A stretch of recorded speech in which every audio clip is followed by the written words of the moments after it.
All right, it's 7 o'clock. We'll call the meeting to order, and those of us at HQs, go ahead and stand for the Pledge of Allegiance.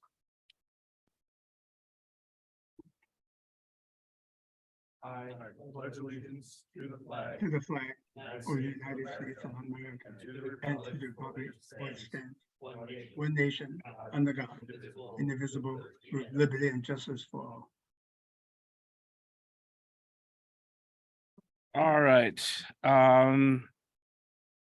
Chair would like to entertain a motion to add Chief Hovis report, a quick one-liner after the union report, making that number 9 and shifting everything down.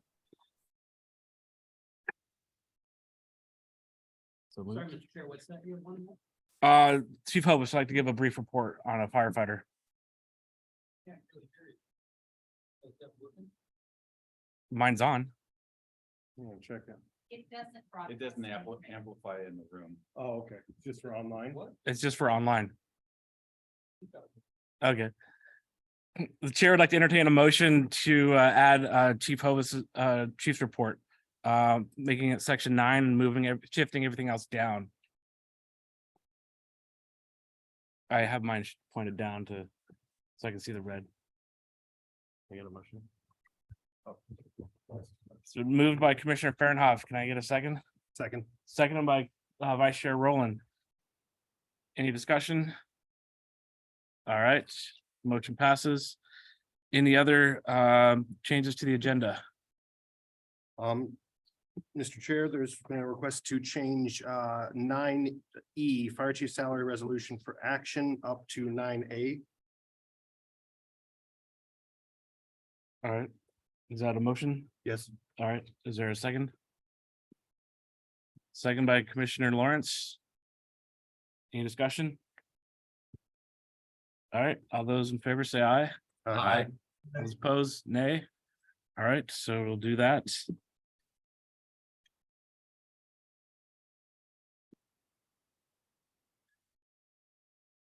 Salary. All right, anything else? All right, Chair, I'd like to entertain a motion to approve the amended agenda. So moved.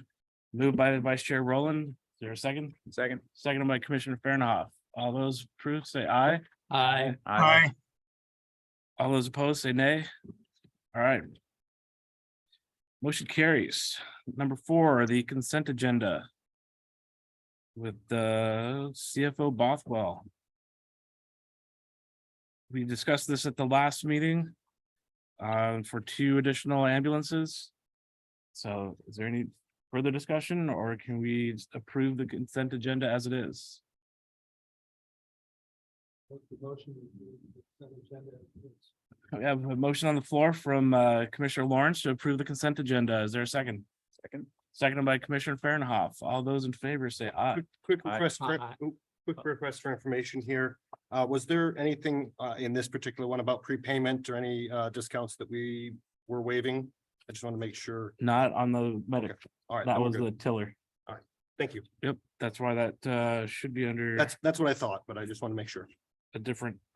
Yep, apparatus edition. Yep. 9B. Thank you. All those in favor of passing the consent agenda, say aye. Aye. Aye. All those opposed, say nay. All right, motion carries. On to item 5, approval of meeting minutes. Is there any discussion? Chair, what meeting was that? I don't have the. holding- January 10th, January 2023. 10th. special meeting.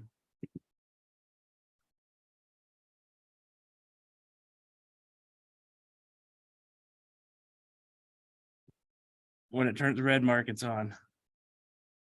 There you go. All right. Chair, I'd like to entertain a motion to approve the meeting minutes as they are. So moved. Oh, Teal Flag moves, Commissioner Teal Flag moves, Vice Chair Rowland, is that a second? Yes, sir. All right, it's been moved and seconded to approve the meeting minutes. Any further discussion? All right, not seeing any. All those in favor say aye. Aye. All those opposed say nay. All right, carries. On to public comment. We have 3 minutes for the public. Is there anybody that would wishes to speak from the gallery? If so, please raise your hand if you're on Zoom. Anybody? All right, not seeing anybody. We'll move into item 7, new recruit swearing in ceremony with DC Wells and AC Isotalo.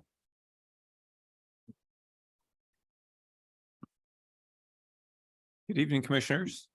It's a pleasure to introduce Class 2023-1 to you this evening. This is a group of 15. I believe it's on.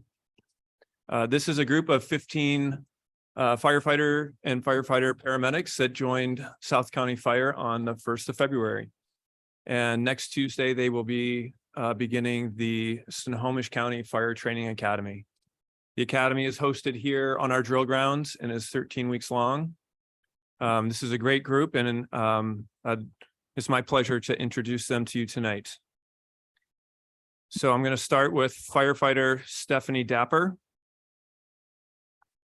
firefighter Rhea Zaruk,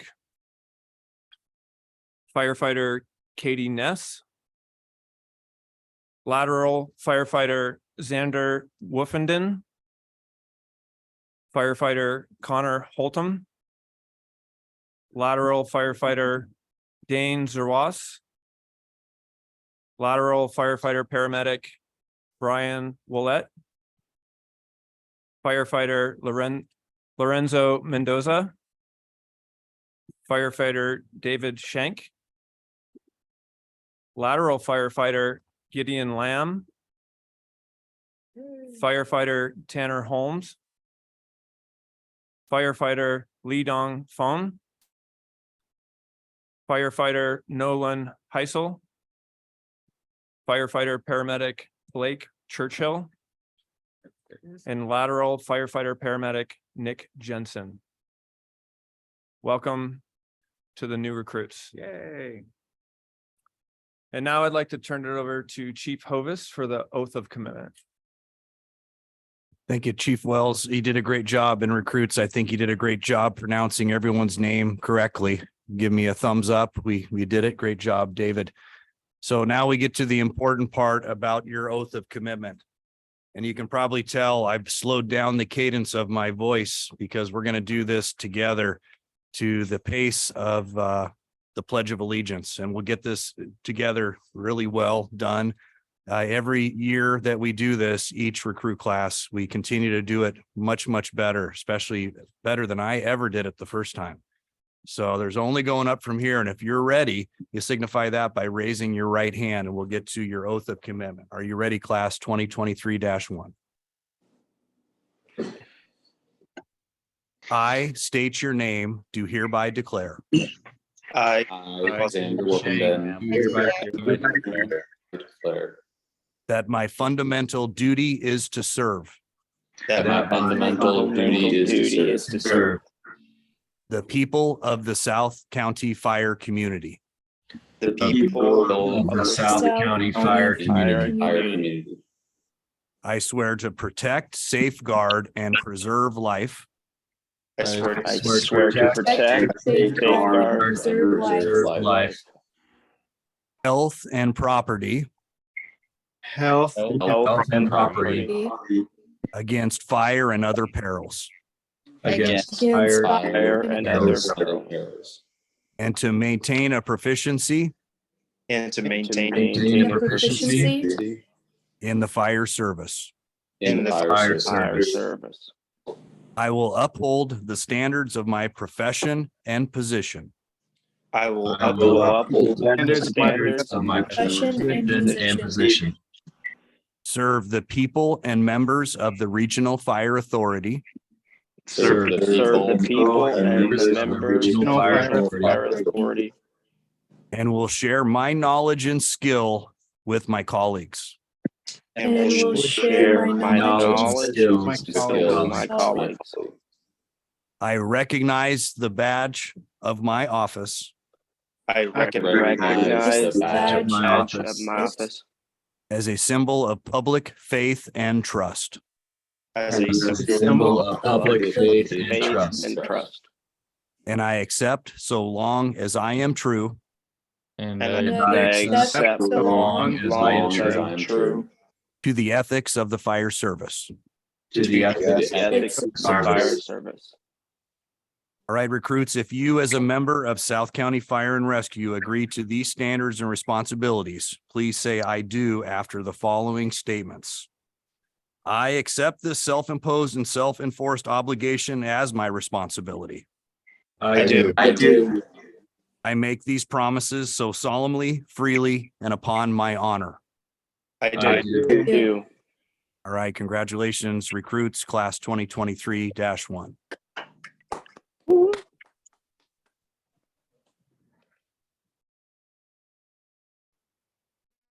Chief Wells, back to you. All right. Thanks, Chief. Recruits, you got a long day tomorrow, so you are dismissed. Can We'll I see you say tomorrow on the something? drill ground. Congratulations, everyone.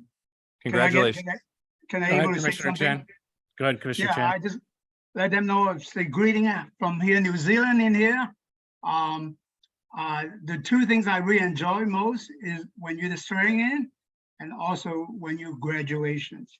So I'm looking forward to your graduation. Thank you. Congratulations, recruits. Thank you. All right. On to the union report with Mr. Zach Cash. Hi, good evening, everybody. Not everybody's gone yet, but I just want to say welcome to the recruits too. We did have a chance last week to talk to them. So looks like a pretty awesome group of folks like we typically get. And we're excited to get them headed toward the streets. So welcome and happy Valentine's Day to them, and happy Valentine's Day to you all as well. I just want to make this real quick. Thanks to Commissioner Lawrence for accepting dinner with the crew at Station 21 last week. I appreciated his presence and kind of just being able to eat together and talk together. And hopefully he won't be the last commissioner that is able to come and have a meal with us this year. Thanks to Commissioner Fernahoff, who accepted our invitation to Fire Ops 101 in Boise in May. So we'll be in a little bit better contact, Commissioner, here in the next few days and weeks, and get you all set up for that. So thank you. Looking forward to it. Thank you. Yeah, thanks. And finally, our political action committee is active in the Briar and Mount Lake Terrace community pages on Facebook. And we're already starting to field some questions and some different comments. So we're monitoring that. And we do have one member who lives in Briar, who's also going to be on the he's going to write one of the pro statements for Briar. So just wanted you to know that. And that is my unit report. Thank you. Thank you, Zach. Any questions for him? Oh, you got off light tonight, Zach. Thank you for the union report. Chief Hovis.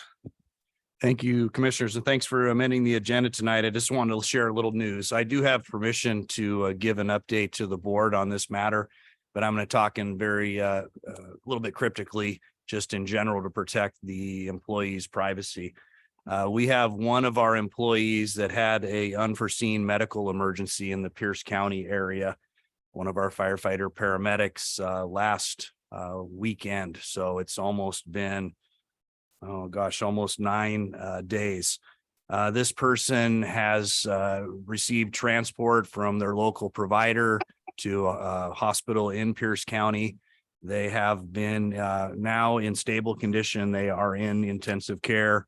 They remain intubated. They have been working through to try to figure out what exactly is going on. And fortunately now they are able to take visitors, and the employees' significant other requested this information be shared and just offer up to commission or any of our staff that don't know this person very well, don't wear a uniform every day, that just words of encouragement or spending 10 minutes or so at a time being in the room brings value, even if the person may not be able to respond to you. So I'll be going down this week. We've had members of our organization there, multiple every day. Today was a good turning point as far as the treatment that they're being received seems to be at a point now where they are going to start having some more positive reaction to the treatment they've received, and we're hoping for a full recovery. So hoping on a Valentine's Day to share this message on behalf of their other half, and just we can extend some thoughts and prayers throughout our organization for them. They asked for that and they appreciate that, I know. So with that, that's all I've got for tonight. So thank you. Thank you, Chief Hovis. Line B.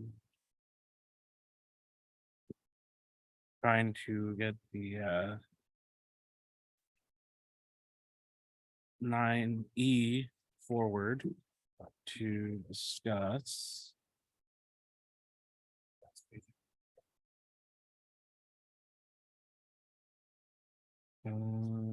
It's 10A.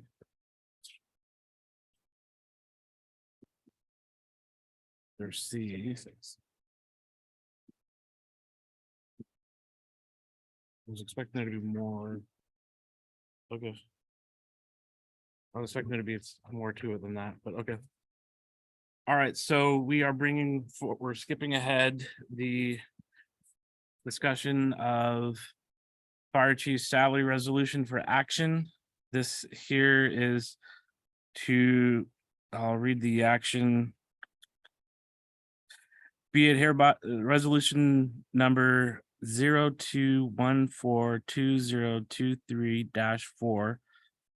The resolution setting 2023 fire chief salary. Be it hereby resolved by the Snohomish County Fire and Rescue Regional Fire Authority Board of Commissioners that pursuant to section 3.1 of the August 4th, 2020 employment agreement with Fire Chief Thad Hovis, and after reviewing Chief Hovis's performance, the board increases Chief Hovis's salary from $230,734.92 to $280,903.59, effective January 1, 2023, adopted at the regular meeting of the Board of Commissioners of South County Fire and Rescue Regional Fire Authority this 14th day of February. So, and Commissioner Chan, you wanted to weigh in on this since you weren't unable to attend the meeting last meeting. Yeah, I wasn't not able to, I have to abstain. Okay. Thank you. So at the meeting last week, we had 3 yes, 2 no, and 1 abstention. So we'll go ahead and move forward with this so that it can be signed.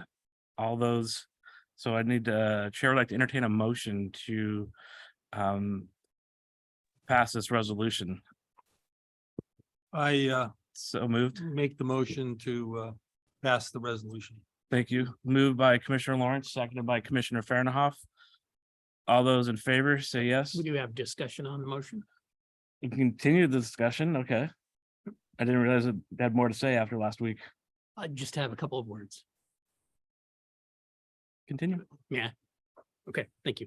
I just want to note for the record today that I oppose the motion for the reasons that I described at our meeting last week on February 7th, 2023. Thank you. Commissioner Teoflock, you have your hand up. It's in front, Jim.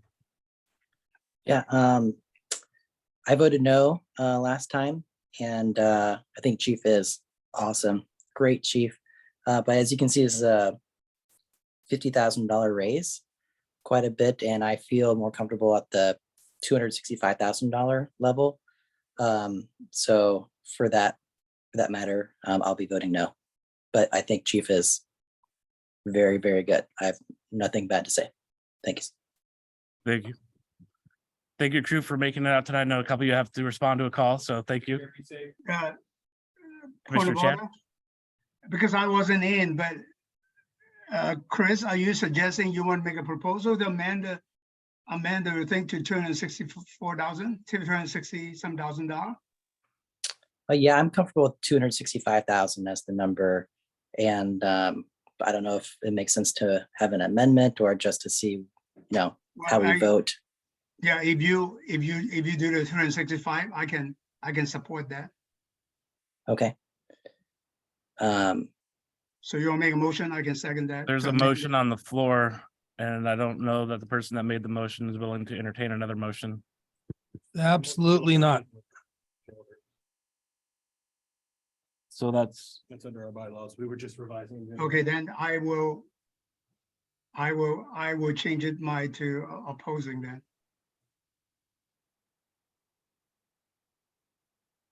So there is the ability to amend the motion that is on the floor if that's what you want to do. Otherwise, we can go ahead with the regular vote and.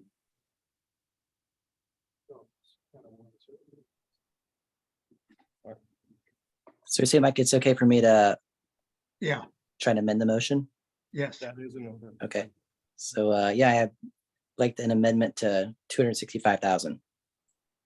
you gotta make I sure- will second that.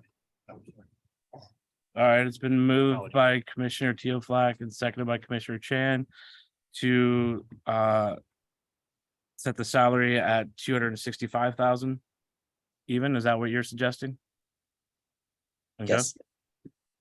Any discussion on the motion? The reason why it was set at 280, Commissioner Chan, was because it was to make it 10% higher than the assistant chiefs. This only makes it $10,000 more than the assistant chiefs. Yeah, but I really think that that's not the formula.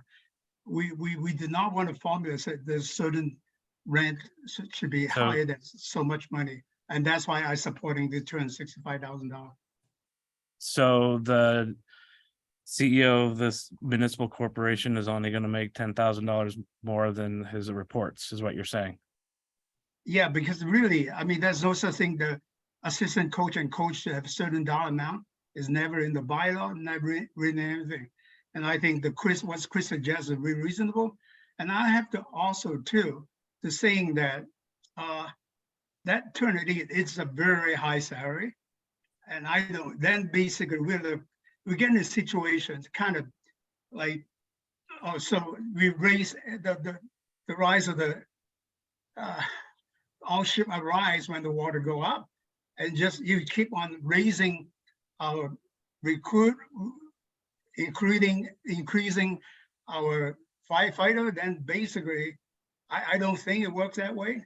I don't think any organization have that kind of rule to say so and so have to be certain amount.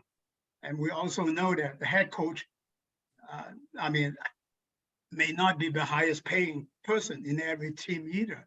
So I think it has to be reasonable, because 280,000 to our taxpayer, that's a lot of money.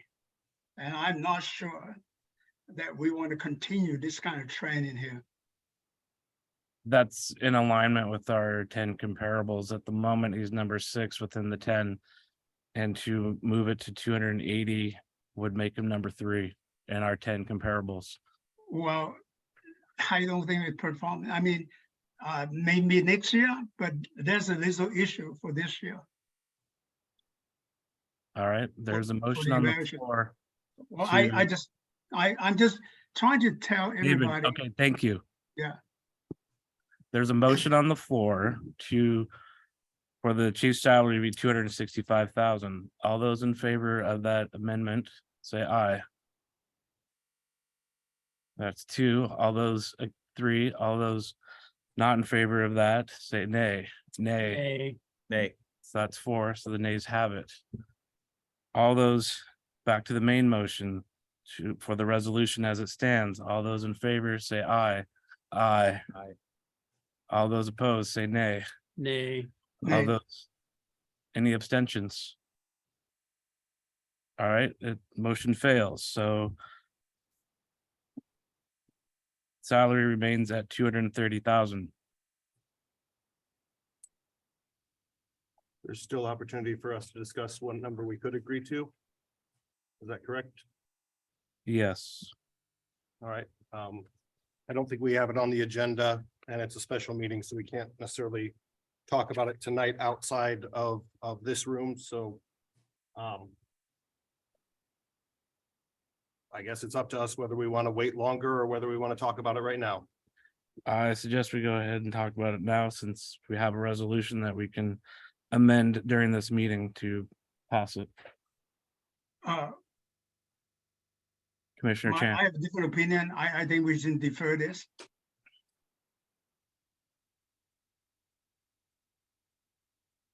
any other commissioners wish to weigh in on this? Commissioner Teoflock? Yeah, I don't know if Commissioner Daniels or Commissioner Fernhoff is comfortable going to the 265 number. That way we have a fourth vote, because it seems like Commissioner Kenny isn't going to vote for it. So to get to the four would be myself, Commissioner Chan, Micah, sorry, and then someone else. So yeah, if you're comfortable, we could do it.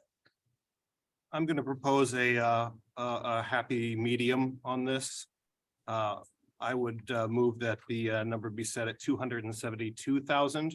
That should put it halfway between the 260, or I'm sorry, where were we at, 280 and the 265? And maybe that will be something that we all can agree on. Is that a formal motion? Yes. Is there a second? Seconded by Commissioner Lawrence. Any further discussion? Commissioner Teoflock? Yeah, I could get behind that. What was the number? 272. 270. So 9,000 less. Close then. Vice Chair Rowland? I know last week, I had reservations on the number that was put forth, mainly because it was something that we had been discussing COLA for a long time in relation to everyone. And then once numbers came in relation to the assistant chiefs, it definitely changed the discussion significantly. That having been said, when we were looking at our numbers for our general staff and where they were set across our comparables, one of the things that we did during union negotiations is we shot for the middle of those comparables, because that was a goal that we could all agree to and something that we could defend if it went into arbitration. You know, the chief salary is outside of that. And I said before, and I'll stand by it again, I think he's done an excellent job. I do think that once we start looking at the assistant chiefs and the chief's salary, those two seem to be out of line with the median of the comparables. I know there was a salary survey done a couple of years ago that I haven't seen in regards to how the assistant chiefs. I think it definitely is something we want to look at to make sure that we're not contributing to, I guess, an escalation of the average over the 10 agencies in our area. You know, as we play this leapfrog game, if we're not careful, a decision that makes sense for us in the aggregate of every single other agency making these decisions, it steadily moves it upwards, and it can't really be sustained. So I think that at least at this point, finding a middle ground that we can all agree to is good. And I appreciate everyone's willingness to be able to you know, come to some sort of agreement on it. Commissioner Lawrence? Yes, just for the public's edification, and for those here that don't know, this would have never gone to arbitration. This chief would have served willingly at the reduced salary. Most of us on the board were unaware of the discrepancy between the chief's pay and his assistants. And it was, to use the English expression, gobsmacking when I found that out. And to me, it was, well, I'd go just the opposite. I feel strongly that the chief, the head of the organization's salary should be far and above those working under him. Now, we have to, as an organization, maybe there won't be any cost of living increases for 10 years. That may be the option. So just to say, this would never gone to arbitration. The chief is here for the community he works for and lives in and cares about. I'm somewhat unhappy with the turn of events here. I thought we were going to just we had voted on it last week, and then to change the vote here is just a little bit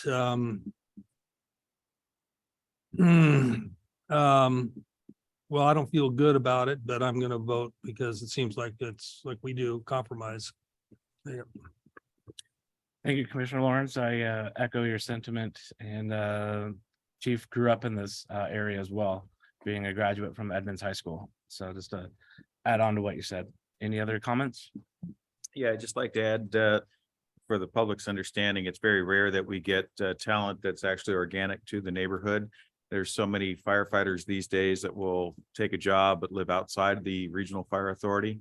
So to have somebody with the contacts, the relationships, the amazing work that Chief Hovis has done, this does not come lightly. In fact, the decrease in what we had already voted on does seem like a departure from one, an appearance of organization on our behalf, and two, hopefully the chief won't take it as an insult that we're playing ping pong in a public forum with the salary rate. But I do believe that you're worth everything that your staff, the people that work for you, who tell me how good of a job that you're doing. It's not just my opinion. So I just want to put that out there for public consumption. Thank you, Commissioner Pernoff. Any further discussion? All right. Motion on the floor is to set the chief's salary at $272,000 effective January 1, 2023. All those in favor say aye. Aye. Aye. All those opposed say nay. Nay. All right. One nay, and the ayes have it. All right, on to Chief Hovis. For the record, for the and for the public to hear this, I do understand it is a big increase where we landed. It's okay to play ping pong. That's what we do, and we carefully consider matters. And we've got a commissioner that wasn't present that is present with us tonight. Good to see you, Commissioner Chan. So it's good to have that open discussion and dialogue.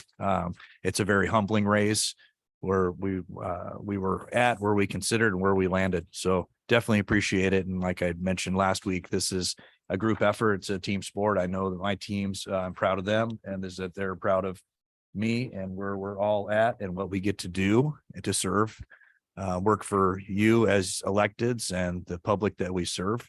We had a great night tonight. We've got members of the public here. We had our crew from Station 11.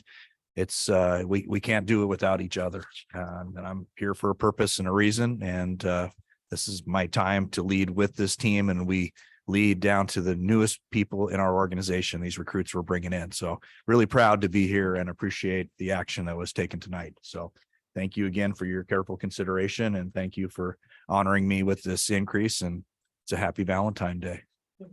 All right. Thank you. Thank you, Chief Hovis. On to item 7 or 9B, apparatus addition for action. Pierce Tiller with CFO Bothwell and Procurement Manager Jensen. Good evening, Commissioners. This item was presented last week and there was discussion then. I think we answered all of your questions at that time. We didn't have anything to bring back to you. So unless there's any other questions, we're looking for action on this item tonight.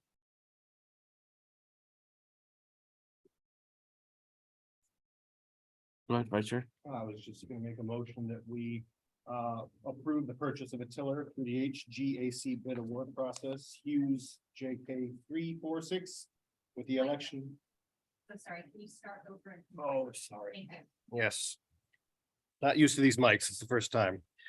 So I'm moving that we approve the purchase of a tiller through the HGAC bid award process, Hughes JK 346 with the election of the chassis progress, aero progress, and factory completion discounts for $2,279,301. There a second? Commissioner Lawrence, second the motion. Thank you. Any further discussion? Commissioner Teoflack, you have your hand Just up. to confirm, there's no pre-purchase in this. Correct. Okay, cool. Thanks. It's red. CFO. Confirmed. Okay. So I have mine tilted down a little bit so I can see the red at a glance. Otherwise, I'd be pushing the button too, trying to see. All right, so it's been moved and seconded. I don't see any discussion, so let's go ahead and move to a vote. All those in favor of the motion to purchase the tiller for 2.3 million, say aye. Aye. Aye. All right, All those opposed, say nay. Ayes have it. Thank you very much. Chair, Commissioner Metter. Yes, Commissioner Chan. yeah, for the point of order, unfortunately, this is 4:30 in New Zealand time. I gotta take care of something before 5 o'clock. So I just want to have to be asked to be excused. And Chief Hovis, if you haven't noticed my chair, my hat is called All Blacks. So I did went to the museum and for those who don't know, American, the All-American, they are really promoting the All Black teams, the all that stuff. So I'm here to honor the All-Americans, and so I have to excuse myself. And we are still under the cyclone in down here in Auckland. So hopefully tomorrow the weather's clear out so we can move on. All right. Thank you. Thank you, Commissioner Good Chan. night. Nice to All see right. you, Commissioner Chan. Thanks for Bye. joining.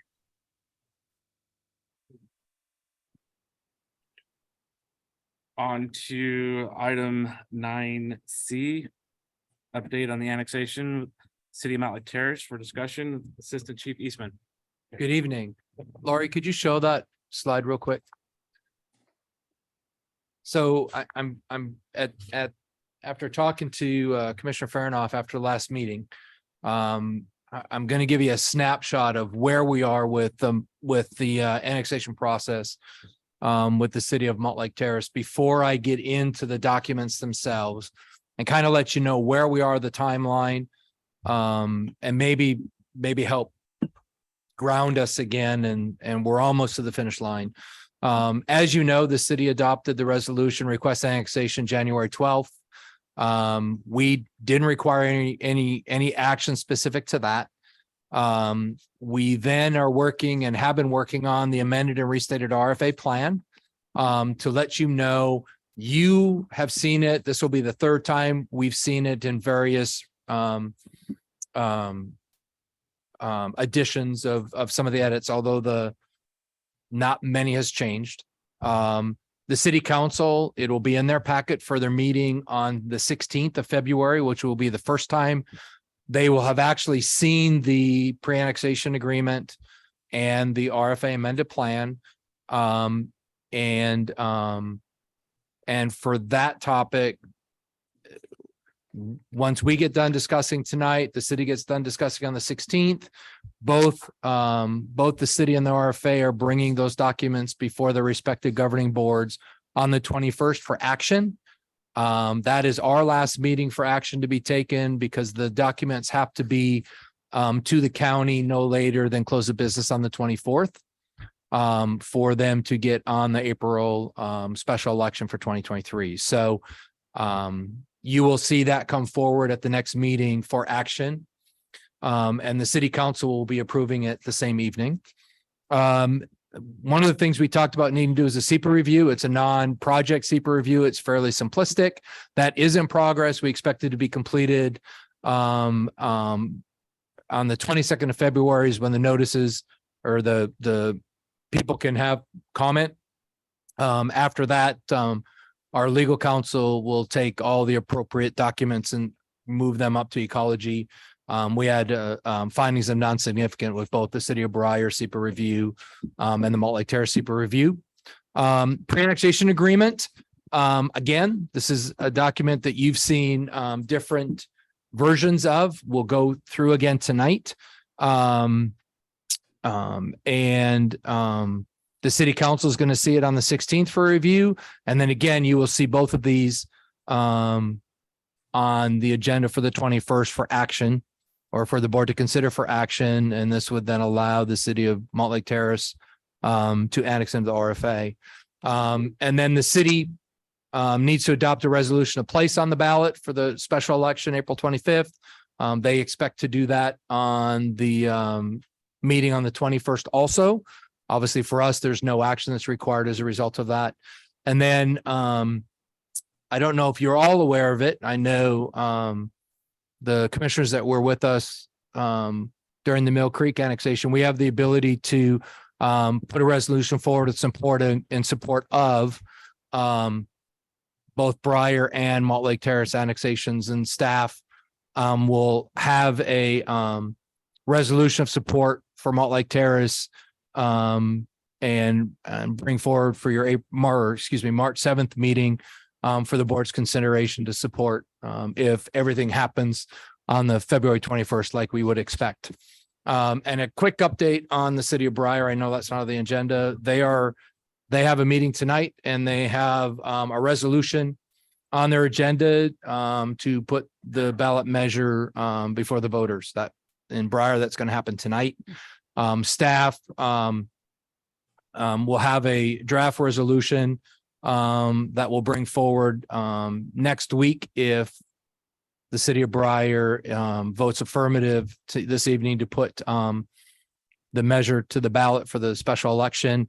Once again, a resolution of support that the RFA can consider at the next meeting to support their ballot measure. So that's kind of a timeline of where we are. And I guess I'll stop there and ask if there's any questions just on the things that we have to do and where we are in the process. So I'm not familiar with the SEPA review that was on the slide, February 22nd, and all the rest of the stuff was February 21st. That's something that is kind of, pardon me, something's got my eye. Something that's, I guess, out of band of those other things. It doesn't rely on them. No, or vice versa. No, the SEPA review, the reason it's actually the 22nd rather than the other dates, because we had the holiday, which is the 21st, and we have to have, we do the checklist and there's a notice that chief signs as our SEPA officer in the RFA. And then we have to post things for comment for 14 days. I don't have a red light. And so that is in process, it's been advertised and it's out. That ends on the 22nd, the 14-day timeline for people to comment. And as soon as that's done, then our legal team will then take the appropriate documents and then submit them in the ecology. There's a place that they store within the Department of Ecology for the state of Washington, and that's where they reside. And then our SEPA requirement will have then been completed.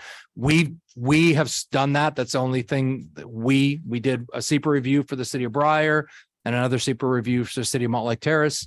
And that's just it's a technical thing that needs to be done.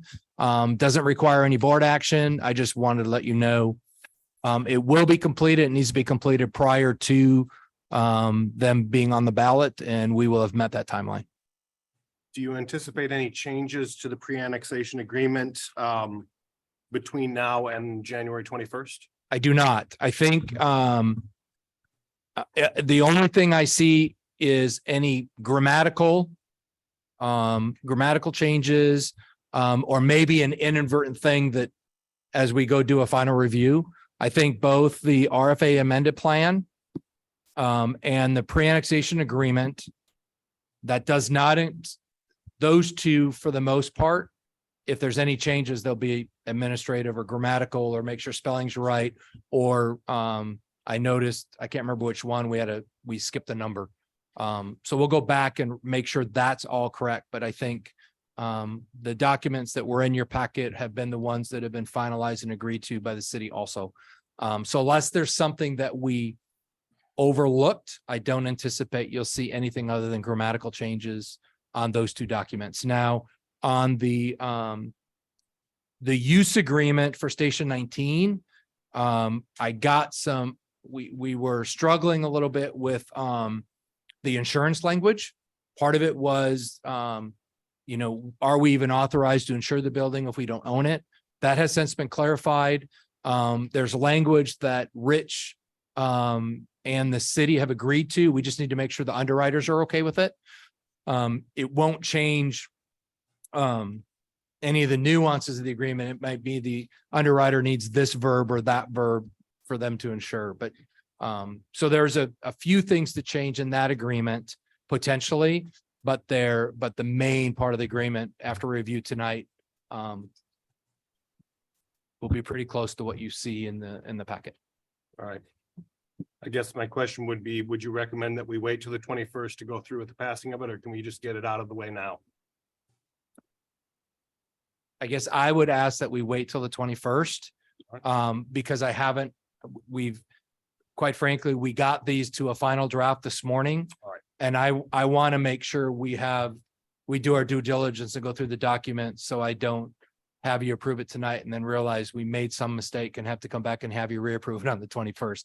I know from legal counsel's perspective, we can both approve them on the same night. That's totally fine. And I think what we'd like to do is choreograph it so we in the RFA can approve the amended plan and the pre-annex agreement first, early in our agenda. Then I'll advise and let Stefan and the interim city manager know we've adopted it and approved it. So when they go and approve it from the city side, they realize it's already been done on our side. So they would take the final action. So I guess I would ask that we wait until the 21st. So with that, let's start with the amended and restated RFA plan. And I just want to highlight a couple things. Just to make sure, and I think we talked about some of these before, I just want to make sure, I just want to highlight them. In its page, now let me make sure I'm on the right page. So in your packet, it's page 54. And it's the transition of property and assets. And I think we talked about this before, because traditionally the station would transfer to the RFA, but as a result of the station and the uniqueness of the land it's on being all part of the city's complex, that we, rather than transfer the station, we've done a perpetual lease agreement that allows us to treat it like we own the station. And then if we terminate, it goes back to the city, if we no longer use it as a fire station. And then the use agreement will have some things in there that dictate how that's done. And we'll go over that when we get to the agreement. And then on it's going to be page 55. And I don't recall, I know intergovernmental, we talked about this. I don't know if it was in the last RFA amended plan or not, but it's specific to under liabilities 2D. And it deals with the contract retro due to the settlement of the contract. And if you recall, the last time we talked about this, the city was talking about potentially not having the RFA take effect till January 1 of 2024, which would allow them to get the contract and have the contract be the cost, which is about half of what if they were in the RFA from a revenue perspective would be. And then we would be collecting taxes in 2025. So 2D, which says that if they're successful annexation at the ballot, the annexation would take effect August 1st of 2023, which means we would levy taxes or authorize to levy taxes in the benefit charge in 2024. That they don't want to have to pay the retro payment, and Chief or CFO Bothwell, I think that was estimated at $218,000 if I remember correctly. And if the board recalls, the increase of revenue as a result of them coming in is about 3.4 million now with the restated AV that we've had this last year. So their current contract is roughly estimated at 3.4 million. If they were part of the RFA this year, they'd be at 6.5 million. And this was put in and for us to basically take the liability of the retro, and the city's going to have the annexation take effect August 1st. which would mean we collect the appropriate revenues for the service we provide 1 year earlier in January 2024. So I know we talked about it briefly. I just wanted to make sure for the board, that's the one piece that's now written in the document that I know we talked about what wasn't in previous drafts. And so I'll pause there. And that's really the only changes in the amended RFA plan that I wanted to highlight other than what you've already seen. And the way I understand it, is that we absorb a very small amount of loss in comparison to the gain. That's how you explained it to me. Can you go Yeah, through those numbers real quick, just so? So, yeah, the board for me, for the way staff looked at it is we would, the way the plans drafted is we would not get the 218,000 in retro because of the settlement of the contract, but we would get the annexation taking effect August 1st and collect the appropriate dollars required to serve the city of Montlake Terrace January 1 of 24, rather than where they were going, which was have it take effect January 1 of 2024, and we wouldn't be able to levy those taxes until 2025. And so it allowed us to get the I would say the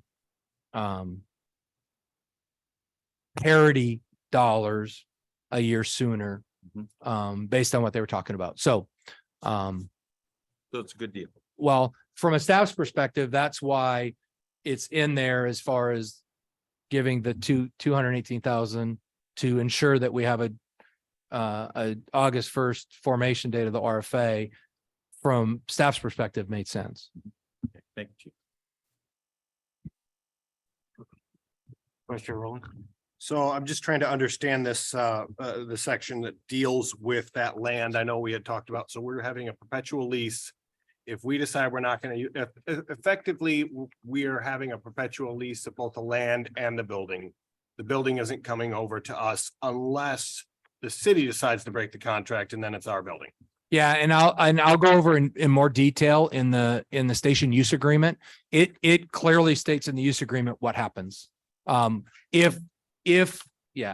explain it there because it's written in there that says we'll say what will happen. For example, if we no longer want to use it as a fire station, they get the building back. But there's terms associated with that. If we put a new roof on it within 10 years, we do major upgrades within 10 years, the city has to pay us for those upgrades when they take the station back. That's one scenario when we no longer want to use it as a fire station. Then there's a scenario where, and I don't see this happening, but I get where the city's coming from, is what happens if the city gets in a place where they're in dire straits and they need to vacate City Hall, vacate the library and sell it for city solvency. That I don't see that happening, but they need to protect themselves from that perspective. If that happens, what happens is then we go to a place where the RFA will pay to have the land subdivided to include the appropriate parking needed for all the ADA and all the other compliance. And then we will get the land and the building at no cost. And it will come to us if it's not, we don't want to longer use it as a fire station. The city, for some reason, has to vacate that property. Have we ever done this type of arrangement before? Or do you know of any of RFA that has done this type of arrangement with a city that is annexed in? It seems unique, but I you know what? I don't know. I know that, and I've got Mr. Davis here to help with this conversation. I don't know. I know most agencies get the property and the land that comes with it. But I know there's other scenarios out there that are unique. And I look at Kent because their main headquarters building is part of their city complex. I don't know how they did that. So I know there's other things that are unique. In this case, what it does, it allows us to operate as long as we want. And when we don't want to use it as a fire station anymore, we have terms now where they get the building back and cover the capital that we put in over the last 10 years. And we have a scenario where if the city, for whatever the reason, decides they can't own that property anymore, we have a vehicle in there to immediately subdivide it and we get both the building and the property at no cost. So it is unique, yes. I think my concern with this particular arrangement is the fact that in every other circumstance, when we're annexing into an area and we take ownership of the fire station, if we decide it needs to be moved for strategic reasons or structural reasons or any other reason, that part of that is we own it so that we can sell it to help pay for the move, to pay for the new building. And in this case, we're taking on this area with its increased or the tax base there, but that fire station then becomes a future, I guess. It's not an asset that we can sell. It's not capital that sits on the books at all. So if there's a move, it becomes almost like a liability that we've assumed that we're going to take on an additional, say, $2 to $3 million in the cost of moving the station. And that's not something that we've done before. And it just seems a bit odd just because the police park their cars there, that this is the arrangement that we're It's agreeing to. actually, we started this way because there is the parcel Mhm. is the whole 3.4 acres. And the city. So wasn't- so the building Mhm. is part of that 3.4 acre parcel. They don't, there is no land to transfer with it right now because it would be all the city's land and it's not. So, if we had longer time, we may have chose to do something different. But because of the compressed time frame, and looking at the other options to not let the Station 19 hold up the ability for the city of Montlake Terrace to go to ballot. This, from our perspective and working with legal counsel, got us there and to not let 19 be the holdup. Because if we were going to go down a path and have to subdivide property and all that, that would take far longer than the timeline we had to actually get it to ballot for this April. So I think we talked about a lot of the same things you talked about, Commissioner, and in the end, to get us to a place where we had a station to operate out of, we had it for as long as we needed it. We got compensation for capital that we put into the building. If it reverted back to the city, this is where we came. And I see Rich has some stuff to weigh in. So if you're okay, Rich. Go for Richard, our attorney. Oh, thank you. Yeah, I feel like I just need to address the comment by Commissioner Rowland. I'm not aware of any other RFA that has done something like this, and we have not done it before. That's not to say that it can't be done. I think the primary driver here was the shortage of time between when the request was made to annex into the RFA and the need and the ballot. There's not enough time to do a short subdivision. And I don't want to throw a monkey wrench into things at the last minute here, because it's been my understanding the commission didn't want this to kind of hang up the deal. But I do feel like I need to address your comment. Could you deal with this a different way? You could have, for instance, a shorter term use agreement that would convert to transfer of property at a time when the short subdivision could be accomplished. That is not something we have discussed with the city. There's not much time left between now and the deadline by which they need to submit this to the auditor to get it on the ballot. But that is it's kind of a way of getting to the place that we're used to, which is that South County Fire takes title to the fire station. I just wanted to comment on that since you had raised the issue. Did I miss, is this the first time that now we've seen the language and the agreement for this is tonight? Or was this there last week? I may have missed it if it was there, but you said this was new, so I wanted. So we discussed it. We discussed the topic. I remember that. We discussed it. I don't recall where I've kind of lost track of the documents and when you saw the station use agreement. So I don't remember. Chief Hovis. I just want to mention, this isn't so dissimilar to what we did with Station 15 at the Linwood Civic Center as well. If we were to vacate that property, we would have to find a different location for a fire station that would be well located in the city of Linwood. We would not have the value of that property that's been created and paid for by the Linwood residents prior to that. And just to step back in time a little bit to the fire station itself, that complex houses the old city hall that stood on it at the time, the Mount Lake Terrace Library and the Mount Lake Terrace Police Station. The considerations by the city at the time were that they would have to do eminent domain to move that fire station north to around 220th Street Southwest and 56th, 58th, 48th, in that area there to make a better spot. And all of the area that was available is either a school, a church already built upon, or as houses their two big water towers. So it was the place to be. There was public concern at the time because it prevented access for the public on the north side of Terrace Creek Park, which is where that fire station actually sits now. That was not a parking lot for the police department to use for their Sally Port. It actually created a lot of clearing. There had to be some trees cut down. Public park access now is, now in a different area, because the city at the time wanted to use their land fully enveloped in the best interest of the residents of Mount Lake Terrace, that 3+ acres, not do eminent domain, and be able to not go to bond, which is something that they've had some difficulty with over the years, to use general fund reserves to build that station at a cost of 2.2 million at the time, get the fire station built, because the previous fire station housed in City Hall had been red tagged, couldn't be occupied anymore.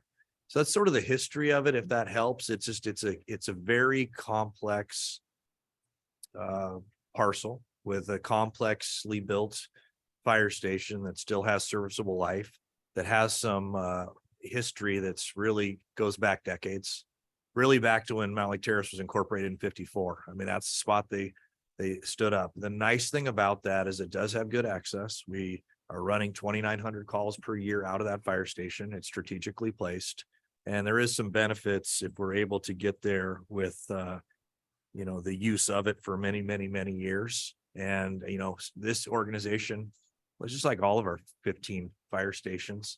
We're going to have to think about those things carefully in the future about, when a fire station needs to be replaced or an infill station built, where is the best place?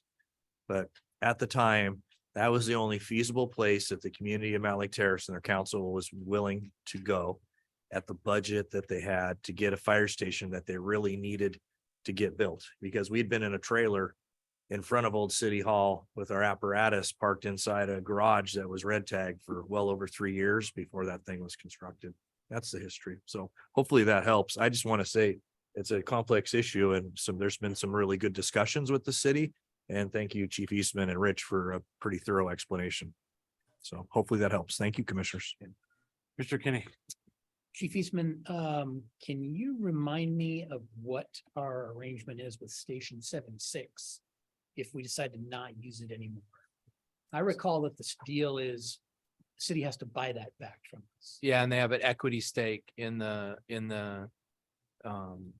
have an equity stake and so they would purchase it back. They have like a right of first refusal. Yep, and they have a certain amount of equity, and they would pay what's ever over and above that equity if they choose to buy it back. Otherwise, you could sell in the open market.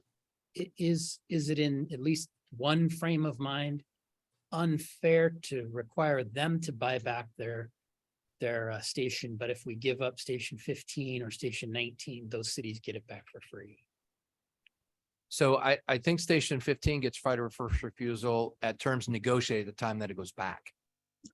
Right, and so they all have some form of terms in there, like Station 14 is right of first refusal at terms negotiated at the time.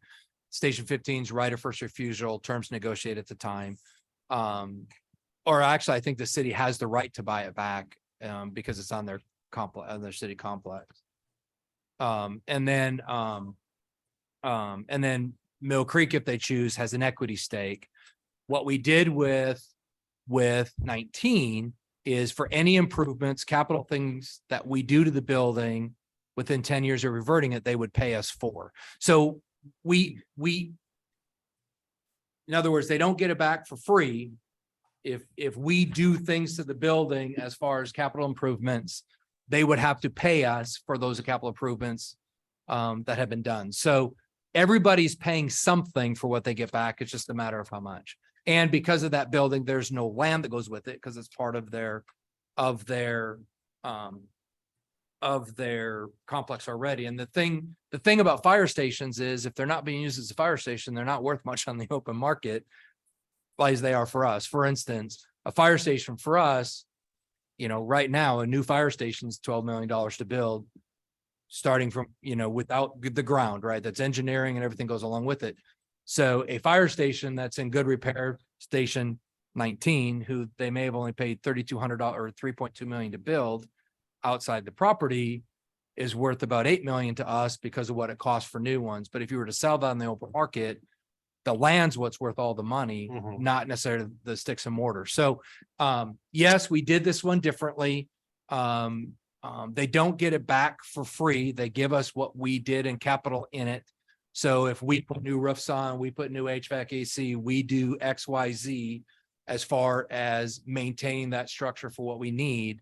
And the city gets it back for anything that we did over the last 10 years, they'll pay and it's straight up. It's no depreciation. They just pay for those costs. So it's unique, but it's not free to get it back. There's mechanisms to recover the cost of us to maintain, and from a capital perspective, that station. So looking forward, don't we have the same type of issue in Edmonds with the downtown Edmonds station and that municipal complex? So I think, this is kind of a foreshadowing.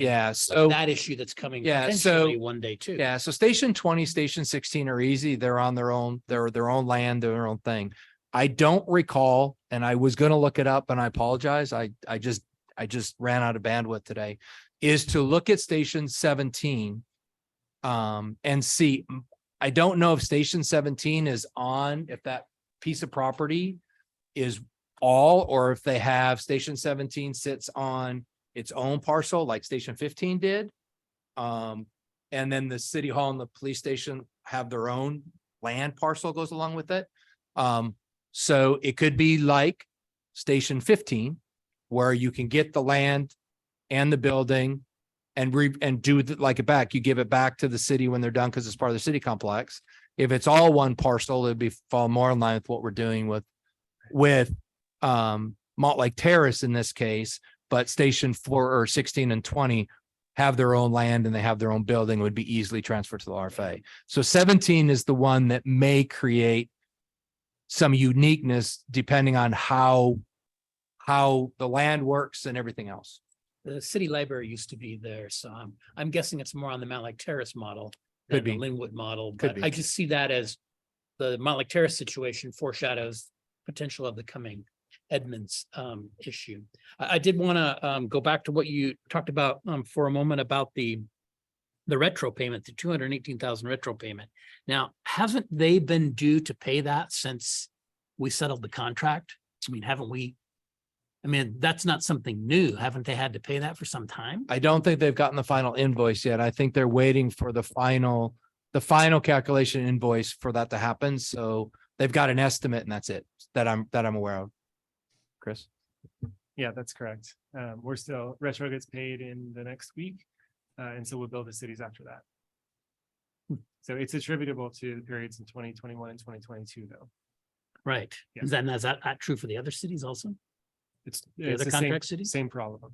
It just seems like a long delay before the retro's paid. But I do think that basically, Chief Eastman, it seems to me, Montlake Terrace wants us to put some skin in the game here for this deal. Basically, we're buying the deal for $218,000.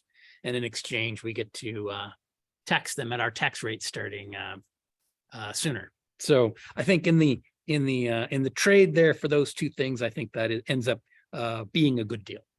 Yeah. That was Councilwoman Sonmore. In the first meeting we had, those after pleasantries and asking Leslie some questions regarding communications, she said, "What do you think about this?" So it was the one place that they had the ability to have the conversation. So Sometimes you always need a sweetener. There you go. There you go. So if I can continue real quickly. I'll go over the annexation agreement. There's only, Actually, it just on the same subject, just wanted to kind of get a couple pieces of information. Ballpark. What do you think the value of that station on the land is that we're acceding to? my guess is they probably depreciated the building. They've been in it since 2005. So has it depreciated 50%? Is that fair? I'm more speaking of it. If the land was transferred to us and we needed to move the station and we got the value by selling it, ballpark, are we talking 1 million, 10 million? I would say a million. Okay. And the benefits that we get from getting this on the ballot early, pushing it through, because all this is being done in the interest of expediency, we're essentially giving a concession on this particular issue that seems a little bit different. Yep. What is the difference there? Well, so we would be able to, we would be collecting revenue a year before the contract expires. The other side is as we talk about capital facilities and the bigger picture of what we have going in the RFA for the next, 25 or 30 year needs from a capital perspective. As a result of them coming in and all that now are at least our two contract cities that we've had for a while, will be part of the vote and cover part of the burden of any voted capital we would consider doing, or debt capital if the board decides to do consummate debt, for the stations that actually do provide service to the city of Malt Lake Terrace, just not Station 19. So that's the other side of it that we looked at. Council member or Commissioner Rowland, are you asking the simple Schoolhouse Rock question is if, okay, so what he's asking is. Dumb it down for me. What is the difference between if levy rate stayed the same year one, or if they were with us right now, subtracted by the retro payment foregone? $1 million. Okay, $3 million, and then. And if you subtract the $1 million for the property, you're plus 2 million. All right, that was my question. I wanted to see if pushing this through faster was the right move, even when we're giving that up. And that answers the question. Thank you. Sorry, I was dense. No, it's remember about those planting trees. I'm gonna get you out there. No, that's So real quick on job. quick on the pre-annexation agreement. If you go to page 25 in your packet.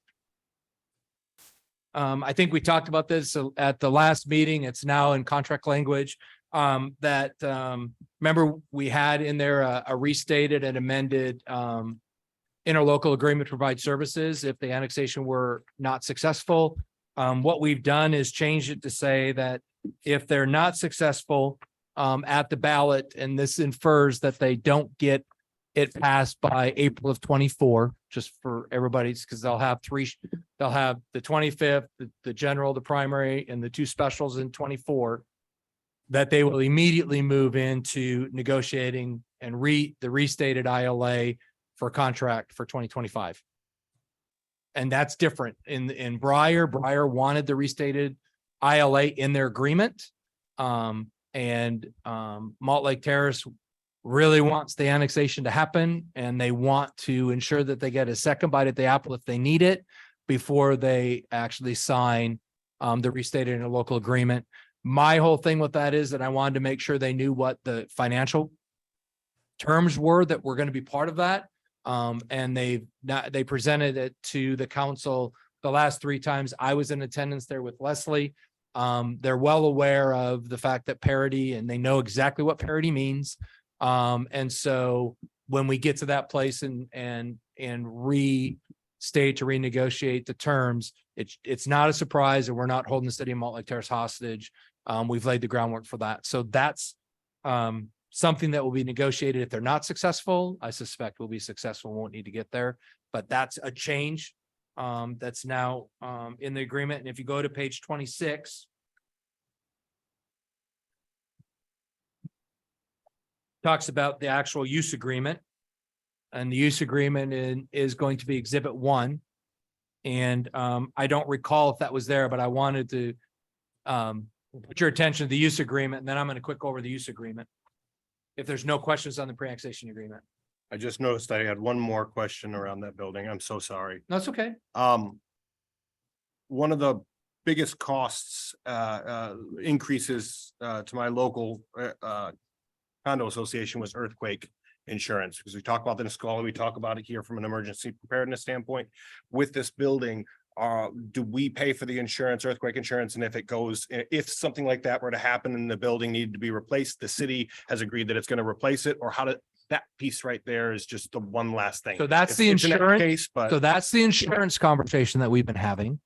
And it's written in the agreement, and we'll go over it. And that's language. I've got more updated language than what you guys have, because Rich finalized it this morning. And the city has now concurred that it will be insured. We would prefer to insure the building as if we own it. So we'd insure it like we would all their other buildings. So if it was destroyed, our insurance would replace the building. If we, for whatever reason, the underwriter won't allow that to happen, the city would insure it, and then we would pay the city. It depends on, sometimes underwriters get finicky, and if we change from VFIS, I know VFIS will let us insure it under this agreement, even though we don't own it, and we can insure it as we do own it as part of the deal. But it's also written in there where if for whatever the reason we can't get it underwritten and insure it for whatever, things change, that the city would insure it, and then we would pay the city the cost of insuring it to ensure the building was insured. I don't know if that answers your question. so essentially we would be paying for this, the building to be rebuilt that is owned by someone else. Yeah, through insurance. I don't, that. I think this now, whole thing seems I weird, guess- but some of these little side things go into they're getting so much for this, where we're actually like, it's their asset. If there was a catastrophic loss of their asset, we're paying to insure it so it can be rebuilt so that they can continue to own it. So I'm gonna look at Rich, because Rich, some of this is outside of my area of expertise. So Rich, can you help answer that? Yeah, so the way that we have structured it right now is we would insure the building. The city could also insure it if they wanted to, but they're not required to. If for some reason we change insurance policies downstream and our carrier will not insure it, then the city will do it, and as Bob said, we'll reimburse the city. So if there's a casualty loss, you would get insurance proceeds, and the building would be rebuilt, so you'd have a fire station. It wouldn't be your money, it would be insurance proceeds that would be used to build that station. But again, it doesn't change anything. That the ownership is still remains with the city. And would that be, that's not really a capital improvement, but they would get definitely a newer building out of the deal. So, yeah. So I'll go over the rest of it, because there may be some other, Thank as you. we go through that, it may spark a couple other questions, because like I said, this is, so if we go to page 66. One of the things that we had not totally discussed was the city has some exclusive use areas, which is the back, the garage area, and a couple of the storage areas and the IT room. And we put based on the city, they figure the power and the utilities to power, we agreed to a 10%. So whatever the utilities that are, the city would be on the hook for 10% of those utilities for their portion of the building. So that's new. That was blank before. Page 67. This is the insurance information, or the insurance stuff. So I guess, Rich, can you go over Article 5.1? Can you explain what we did there? And I think you already have to a certain degree, but I want to make sure the board has the previous version of this. And after this meeting, I'll get them the most current version that you just did this morning. Right, yeah, I just went over essentially in answering Commissioner Rowland's question, kind of how 5.1 works. We buy the insurance, provided that our carrier will insure the building. I wasn't sure when we started talking about this arrangement, whether we could actually insure it since we don't have title, but BFIS has said that they will. If for some reason that changes, then the city can do it and we can reimburse the city for the premiums. Section 5.2, what we've said there is that neither party is responsible to the other for any property loss that may occur through a casualty, if it's fire, if it's a some kind of storm or other kind of casualty. And then paragraph 5.3 is liability insurance. So that's when somebody is injured on the property, or there's a claim by a third party that they were injured somehow in reference to the property. Each party is going to maintain their own insurance for those kinds of claims. Is this kind of, I guess, if we were leasing any other building in the county, is this how a normal building gets insured during the process?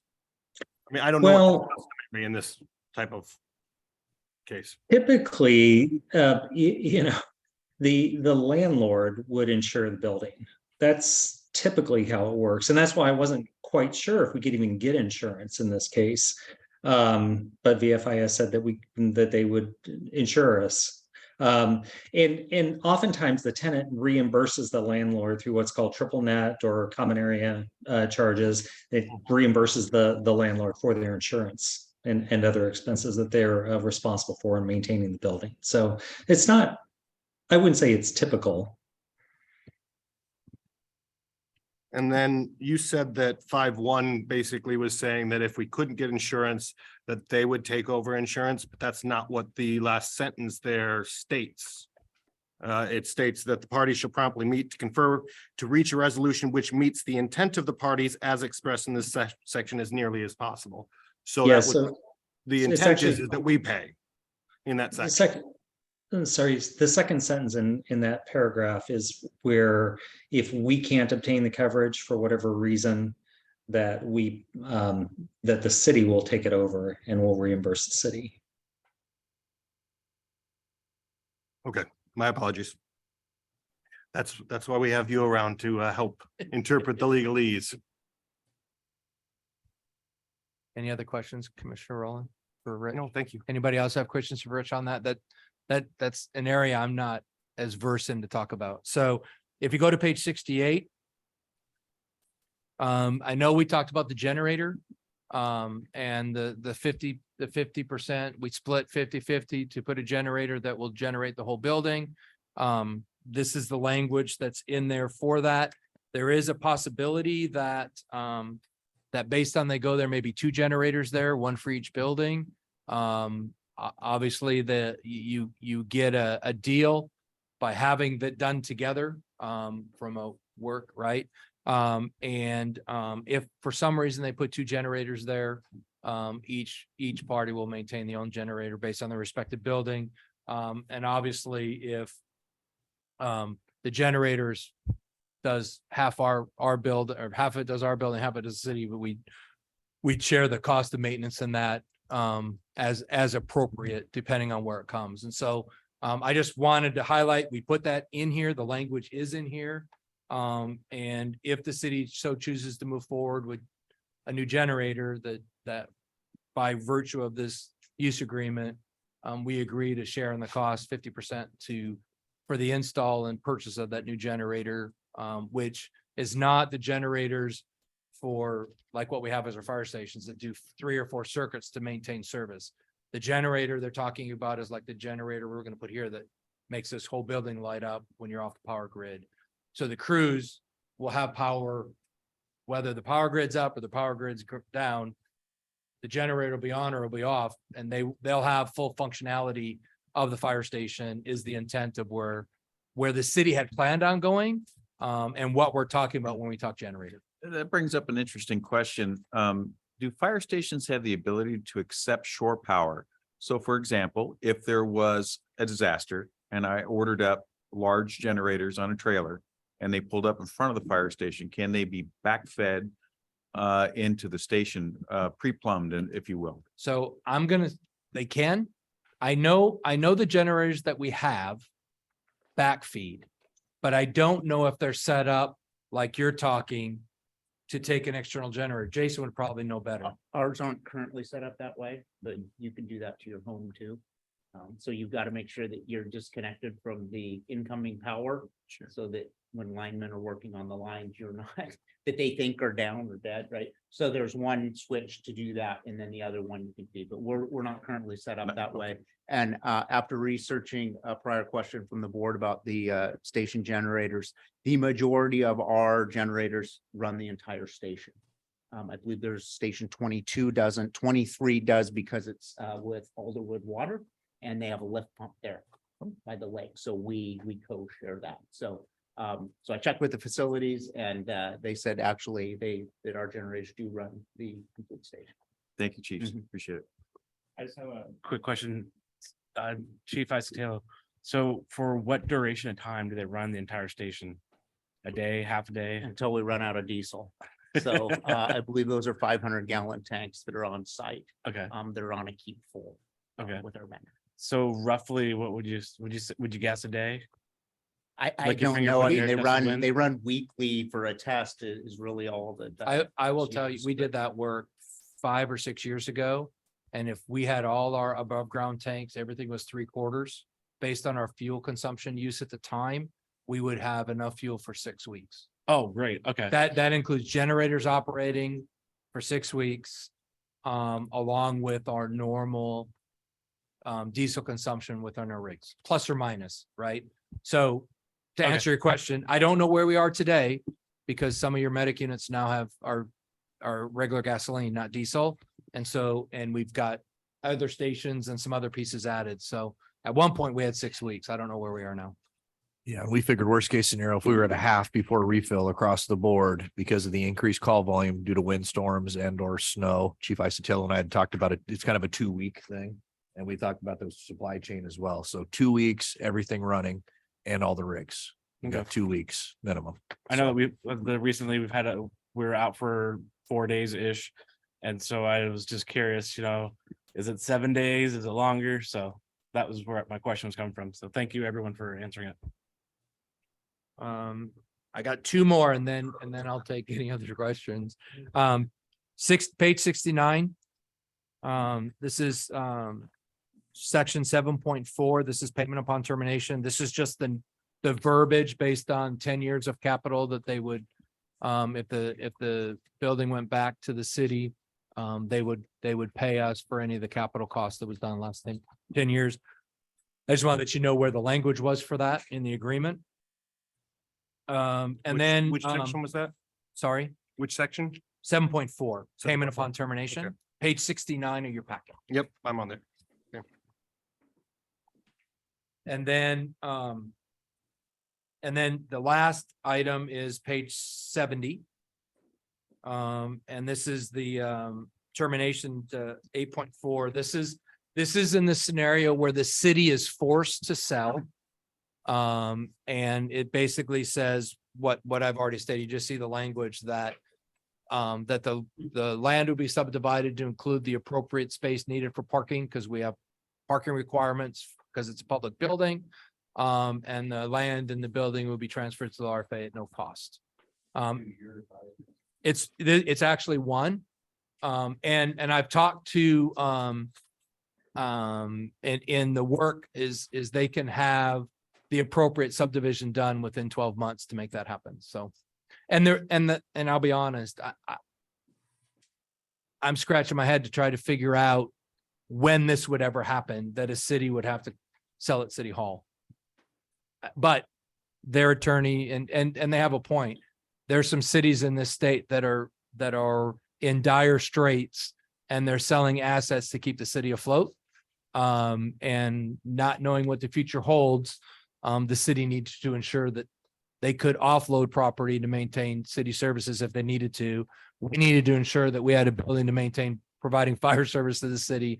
That was what we came up with. If for whatever the reason, the city needed to terminate the agreement and get out of it, and we still need it as a fire station, that's what happens. We get the land and the building, and we would subdivide the Two land. cities decided to merge, for example, and they would get rid of that city hall complex. Good. That's, well, there you go. That's a realistic way for it to happen, because that's probably a very high probability in the next 25 years in South County. So those, and then here, the other on your table, you see, these are the exhibits. I finished them yesterday. Rich approved them this morning. And so, in the packet that we bring forward, next week for you guys to approve, these will be incorporated, into the station use agreement.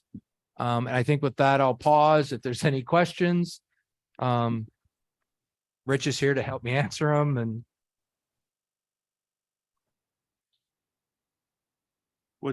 Did we ever explore just having a reciprocal arrangement here for termination where the subdivision would occur both ways? Was that ever even discussed? no, I had not discussed it. Interesting. So if this idea goes sideways, are you willing to come out and I'll help you with it. or be? Yeah, so the intent for next week is the station use agreement is actually exhibit 1 of the pre-annexation agreement. So you will see a resolution to amend the RFA plan that will allow the city of Montlake Terrace to annex in. And you will have then the pre-annexation agreement for you guys to, I'm hoping, take action next week. If the chair, I'd like to work with the chair to get it early in the agenda so we can have it ratified. So when the city approves theirs, they know it's already been ratified by the RFA board. Any other questions? Otherwise, we'll bring this stuff forward to you guys next week. Is there any representation required over at their meeting from us? Not right now that I'm aware of. I know Leslie got an invite to their meeting Thursday. And so, we'll see if they need us at their Thursday meeting. But I will tell you, their staff is well-versed now. They've drinking out of a funnel. So they understand it. The city still needs to decide. They've done the math. The city wanted to have 3 scenarios, whether they give back the full amount that was coming out of the general fund for the contract, if they give part of it back or none of it back. In the conversations we've had with the council, in the meetings that Leslie and I've been, there is a desire to give dollars back. So they'll be making that decision on the 21st also. So they've got a long agenda for the 21st to do everything they need to get on the ballot. So Just let us know. I will. Thanks. And their deadline for everything is, Have to have it to the council 24th. Sorry, the county has. Yeah, everything has to be the county by the close of business on the 24th to go to ballot. And the 21st is their last meeting and our last meeting to take action unless we do specials. so is that Friday, the 24th? Yeah. Yep. Okay. Vice Chair Rowland. Just one question. I noticed that our liaison from Mill Creek has joined. I don't know when you joined and how much of the conversation you were in on, or if you've been here the entire time. But I was just wondering if Mill Creek, having been annexed in, recently, kind of a different situation as far as the land, if there was any thoughts from one of our annex cities about this lease arrangement and all of that. From what I read through it. I only got in partway through the discussion when you were talking about section 5. So that's when I joined you. I apologize, had another meeting. But from what I read through, it looks like it makes sense. It's a little bit complicated because it's joint ownership and occupancy of the building, but it makes a lot of sense to me. It looks good from what I understand. All right, thank you. Thanks. Richard, thanks for using the term triple net, because that was the term I was looking for earlier today when having this conversation. So. Anything else? Yeah, can we recess for? It's 8:30, so do a break for, let's go and say 15 minutes till 8:50. All right, we'll go and do that. Yeah. All right. All right, we will move into unfinished business for the item D, priorities exercise for discussion. Commissioner Lawrence. Yes, I would like to make a motion to postpone this until after we've had our management training day. So let's say for the first week in March. For the first meeting of March, okay, Commissioner Flack. Yeah, I second that for to continue this discussion. Okay, it's been moved and seconded that we move the priorities exercise discussion to the first meeting of March. Is there any discussion? Commissioner Chan will appreciate that. All those in favor, say aye. Aye. All those opposed, say nay. All right, passes unanimously with the support system behind Commissioner Teoflack. We saw your wife and kid. They were waving on camera. All right. On to item E, Public Records Officer Appointment Resolution for action. This here, move this over there, that's there.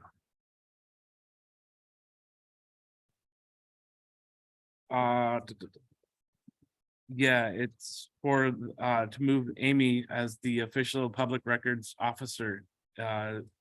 Long story short. And Mr. Chair, I move the adoption of resolution number 02142023-05. Appointing public records officer pursuant to RCW 42.56.580. moved by Vice Chair Rowland and seconded by Commissioner Lawrence for the resolution number 02142023-05. Is there any discussion? None appearing. All those in favor say aye. Aye.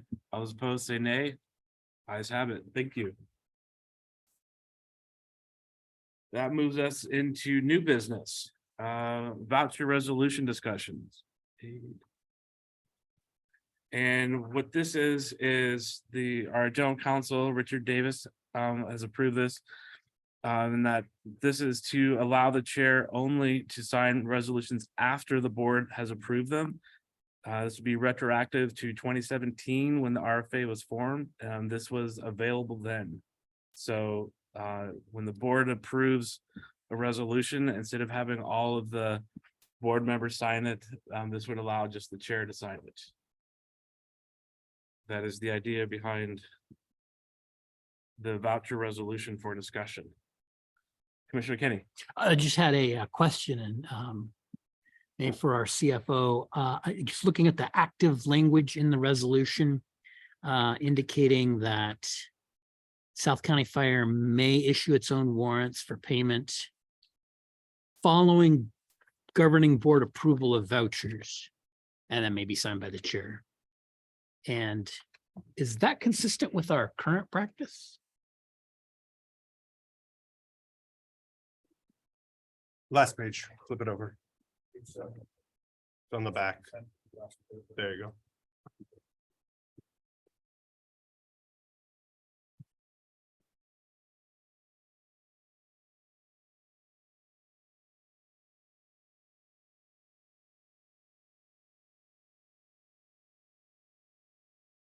So the difference would be that I believe that Melissa is collecting signatures from all the commissioners currently. So this would be different from what we're currently doing. Would be the only change.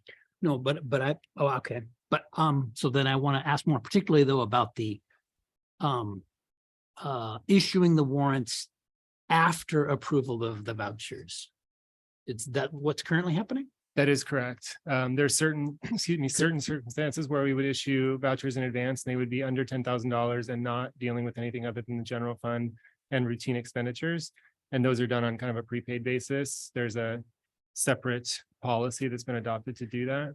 Because that was my understanding, is that all of our vouchers or the bills that we see and pay, they're all prepaid.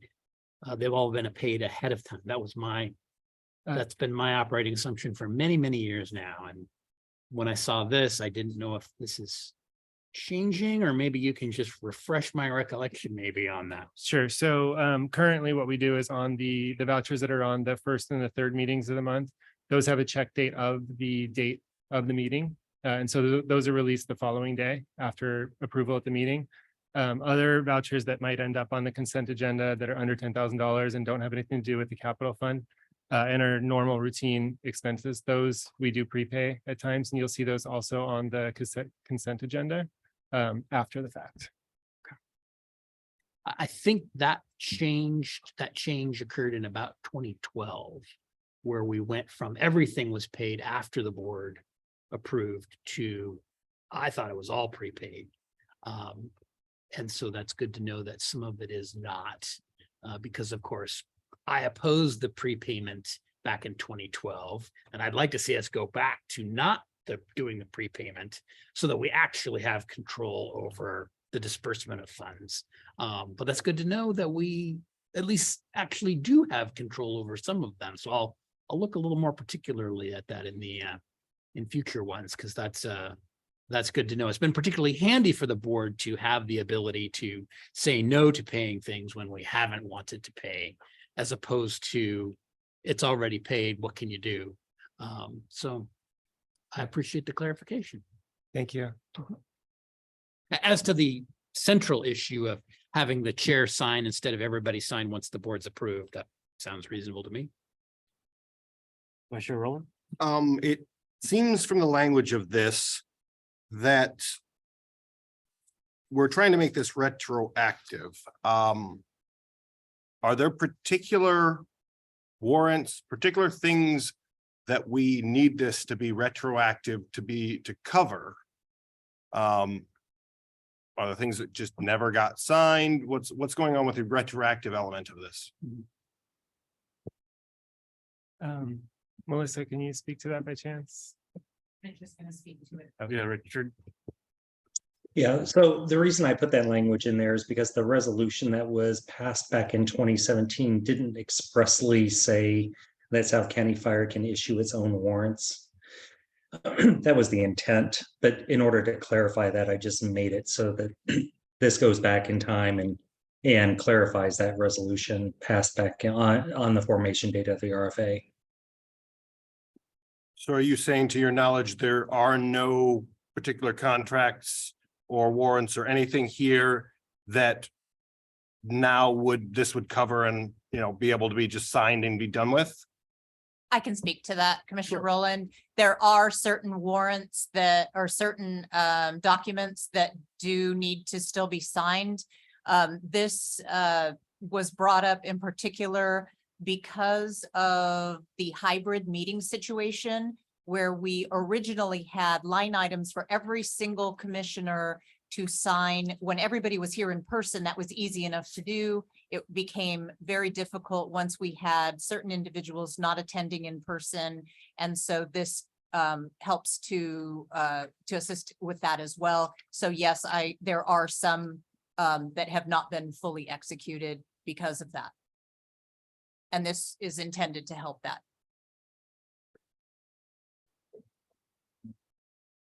Anything else, Vice Chair Rowland? No, good. Okay, thank you. Commissioner Teoflock. Yeah, sorry to ask this question, but what, I don't know if Rich is the best person to answer this question, but what's the definition of a warrant in this example? It's the check. It's the and Chris can correct me if I'm wrong, but it's the instrument by which you draw funds from your account that's sent to the other party. Okay, thank you. Any other questions, commissioners? Is there a limit on the warrant? Is there a threshold on the warrant? Maximum of 10,000, 10 million? Where does that lie? CFO Bothwell? There's no limit. Okay, thank you. Well, remember, it requires board approval. Oh, sorry. Liaison Todd? Yeah, I just want to offer that when I first got involved in your meetings, I was surprised that everybody's signing everything, not just the warrants, but also resolutions and things like that. In the city world, it's very common to have a vote was taken, that vote, the mayor signs that was the result, 5-2, and it's attested to by the city attorney and by the secretary. So it's unusual to have to get all the signatures, so I'm surprised that you're doing this. I think this is very common practice what you're proposing here for the warrants, and I would suggest you could also look at other matters as well, if that was convenient to you. Again, with the reflecting what Melissa said about the difficulty of collecting the signatures to be able to then forward a document to someone else to countersign. I know during the annexation process, there was some scrambling to get those things signed. Getting a signed copy took a long time in some cases. Not blaming anybody, but collecting 7 signatures on your side versus 1 on ours was obvious that it was difficult. Thanks. It demonstrates our team spirit. Commissioner Lawrence. Yeah, I'd sure like to look into what Mr. Todd mentioned, because it's got to take a lot of time for Melissa to herd the turtles here. Heard the cats, yes. Elements of project management. Vice Chair Rowland. So run me through what would be the implications of this if a warrant was signed and the board approval hadn't passed, or there was a misunderstanding as to how it had passed. What happens then? The chair signs off on something and we, let's say, said 2 million, the paper says 3 million, the chair doesn't catch it, signs it, and it goes out. Who gets the difference? It's a great question. I've not been in that situation before. I don't believe that it could possibly be considered a Scrivener's error, which would just be, we would probably disclose that to the, I mean, I can tell you what we would probably do, and that would be to come back to the board and say, this is what happened. There was this discrepancy, and then ask to have that, excuse me, ratified. But I've not been in that situation, so I can't speak to it. Gotcha. It feels like at least when we all are signing something, there is a check and balance that, yes, this is something we all agreed to, or even if a majority of us sign it, it's still, this is something we agreed to. This is, yes, we totally understand what's on this piece of paper, as opposed to just, one person being responsible for that activity, just no dispersions about the people that would be signing it now. It's just more of a process question. Well, for clarification, I don't think this changes the nature of that, because the packet materials and the vote would all be the same. It's just a matter of whether or not Melissa has to run around and collect signatures, I believe is kind of the.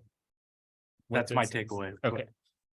The volume of signatures that need to be collected in order to move forward, and sometimes there's been some issues with that, I've noticed. Okay. So I think what you're describing, the situation you're describing would be handled, I think, with the disclosures that are in the resolution itself that would say, how we fix the Scrivener's error and that kind of thing. Okay. Our attorney, Richard Davis, do you have any insights into this?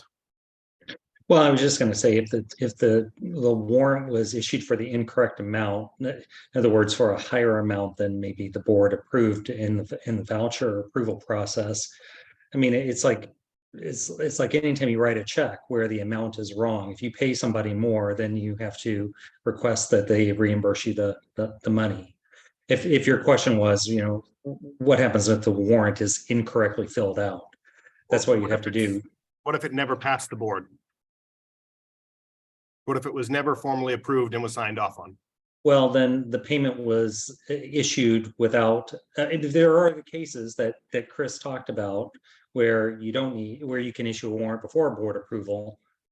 But let's suppose that it's not one of those situations, then it was a payment issued without board approval, and you would, again, it's a payment that was not authorized by the RFA, and you'd have to seek reimbursement from whoever you paid it to. Gotcha. Just trying to be forward thinking with this, I think I would feel more comfortable with this resolution if it had some sort of dollar amount that above that, a certain number of commissioners, it doesn't even have to be all of us. One beneath, we'll say $250,000, and above that, it needs 3 commissioner signatures, kind of like, bank accounts with multi-signed checks.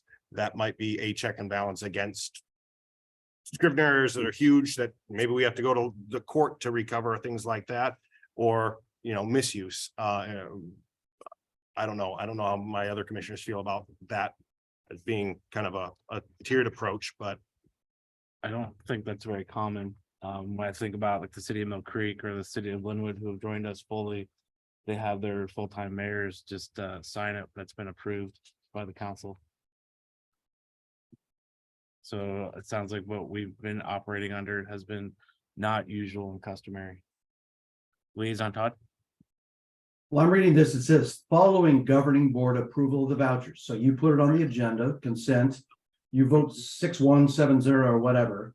And then all we're doing is allowing one person to sign that that was the result of that vote. It's just a matter of one signature saying that's the vote that was taken, as opposed to the chair approving the warrants, because the whole governing board still approves the vouchers. Am I reading that right? I think that's what I'm reading it. So if the board doesn't approve it, then there's no signature. Right.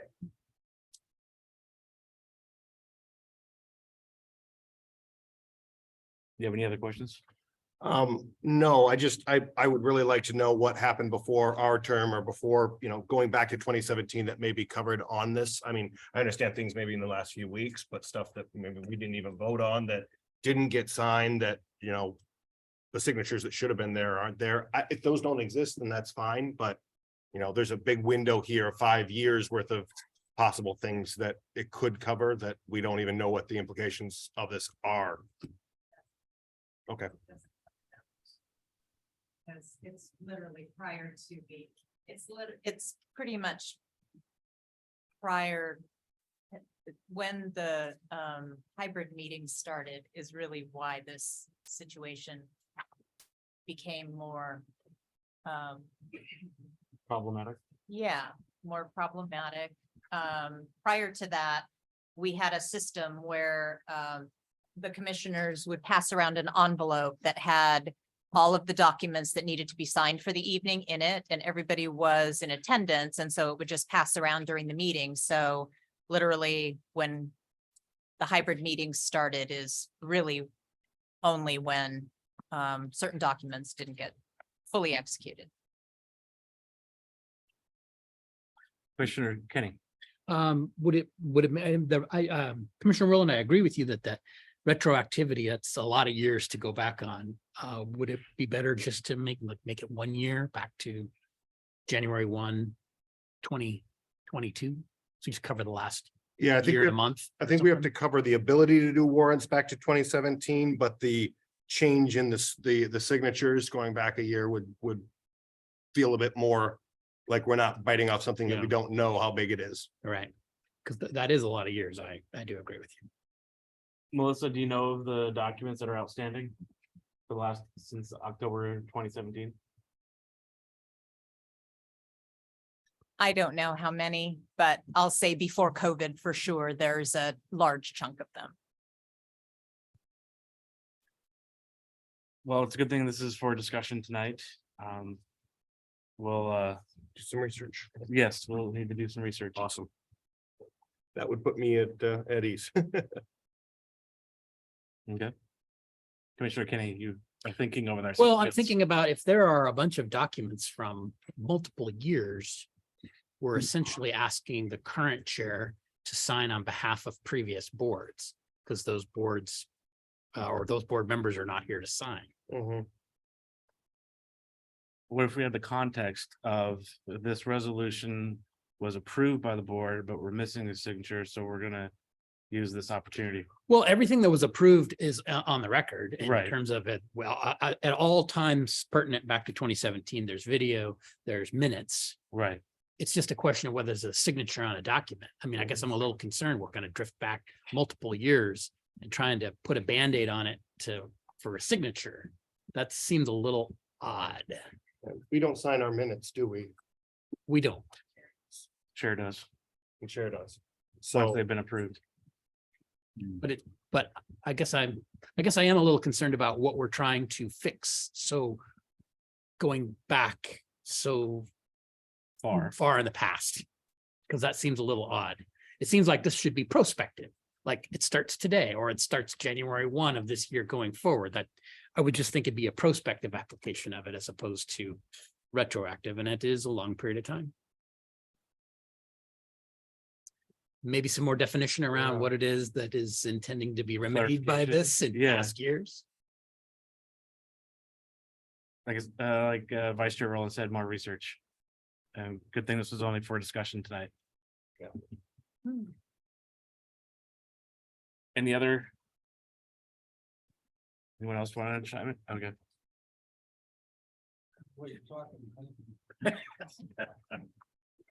All right, we will move on to committee updates. And we will start off with the bylaws committee with Commissioner Rowland. Yes, we met on Monday night. Got through almost everything. I think we have a few action items that we're both working on right now. I put the question to Commissioner Kenny and the parliamentarian, and I think we're comfortable saying that we have one more meeting. What was the date for that? Do you remember off the top of your head? I want to say March 13th. That like second week of sounds May. about right. March. One more meeting to finalize those changes, and then we should be able to bring it to the board for at least a first look and discussion. Good. Thank you.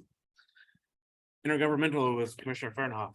Yeah, we met on Thursday of last week on the 9th, and by and large, most of the content that we had discussed was contained in Bob Eastman's brief out. Is there anything that I missed from that? Your letter. Oh, the letter. That's right. I want to speak to the point of the letter. So Where is it in process right now? this is where we asked to send it. Ah, you have a copy of the letter somewhere? It was sent around, a soft copy was sent to everyone. Commissioner Lawrence. I'll make a motion that we send the letter. All right, it's been moved that we send the letter that was emailed out yesterday to everyone to read. Is there a second? Been moved by Commissioner Lawrence and seconded by Commissioner Fahrenhoff. Commissioner Kenny. I would just note that I have concerns. I think that we have had discussions with Fire District 4. I have met with their chiefs over many years, and they are a small district. And it has been, they've kind of been in between, in the middle of various entities, us, Fire District 7, now Surfer, Everett, and a kind of a push and pull around them as a center of kind of a center of a donut, so to speak. But Fire District 4 is actually quite rural. And if you look at the map, it stretches out to the north east, out to Flowing Lake towards Lake Rossiger and the Lake Rossiger Fire District. It touches Monroe on the southeast corner. And of course, it has the huge river floodplain that it covers for the, I believe at that point, it's the Snohomish River. And so Monroe and Lake Stevens are both closer as I look at the map in terms of their ability to provide service. And when we talk about our response times of 8 minutes, 90% of the time, they have 3 stations, 41, 42, and 43. They have an unmanned station and they have a training grounds. I think we would be pretty hard pressed to provide our level of service without significant staffing up to those stations. And we would be relying on a lot of support from Surfer coming from the north, Lake Stevens, and the south east in Monroe to provide service. So I'm not saying no, I'm just saying this seems a little maybe premature in the sense that I appreciate it's just a letter of interest, but I also know how the train leaves the station. When you go there, if they say, yes, we'd like to meet with you, they're going to assume that you've had a discussion here and said, yeah, we want them to annex in. And we certainly haven't had that discussion. And so that's a significant body of work area to bite off and chew on while we're just have just brought on Mill Creek.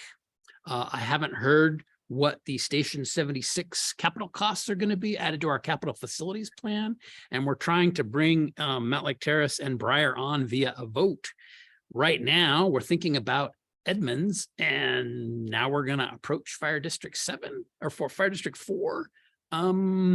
They haven't asked to approach us. They've, according to the article that's referenced in the letter, they've asked to approach Surfer, which to me makes the most logical sense because they're right in the middle of their response area. But we do share a border with them, but it's kind of that large cliff overhanging the river valley. We're not, Station 13 is the closest station, and it's quite a drive from there into Snohomish, the populated area. So we haven't had any discussion here about this. So it just seems a little odd to me. I appreciate bringing it to the board to ask to send the letter and not sending the letter and me finding out about it after the fact. But I think it rates more of a discussion here, because if you go talk to those 3 commissioners at Fire District 4, they're going to assume you're there wanting to do this and you're all behind it and ready to go. And I'm not sure that's where we are. Maybe I'm wrong, but I'm cautious on this issue and kind of wondering how we got here. Thank you. Commissioner Lawrence? Yeah, Chief, if they say, oh yeah, we're open to suggestions, we got something to suggest to them. We're going along the lines of Commissioner Kenny there. Are we ready for him to jump to?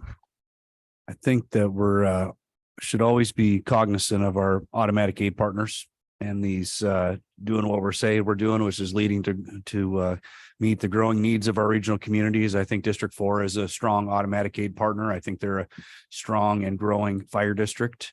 We would have to definitely have some discussions on what might be good about opportunities and see what everyone's thoughts are on those. So I'm interested to see how this would all go if we were to have some discussions. I don't think we leap to any conclusion. Right. But if they said, yeah, come on up and let's talk, you wouldn't be going, blah, blah, blah. You'd actually have something to say. Certainly. All right. Yeah. You're ready to talk to them about it. Yeah. And I think, Commissioner Kenny hit it on the head. There's been a few fire chiefs from District 4 in the past. And, District 4 is a smaller fire district compared to what Fire District 1 and 11 have become, and certainly our RFA. I do think they've made a lot of leaps and bounds and become a much more progressive agency under their current leadership. And we talk all the time.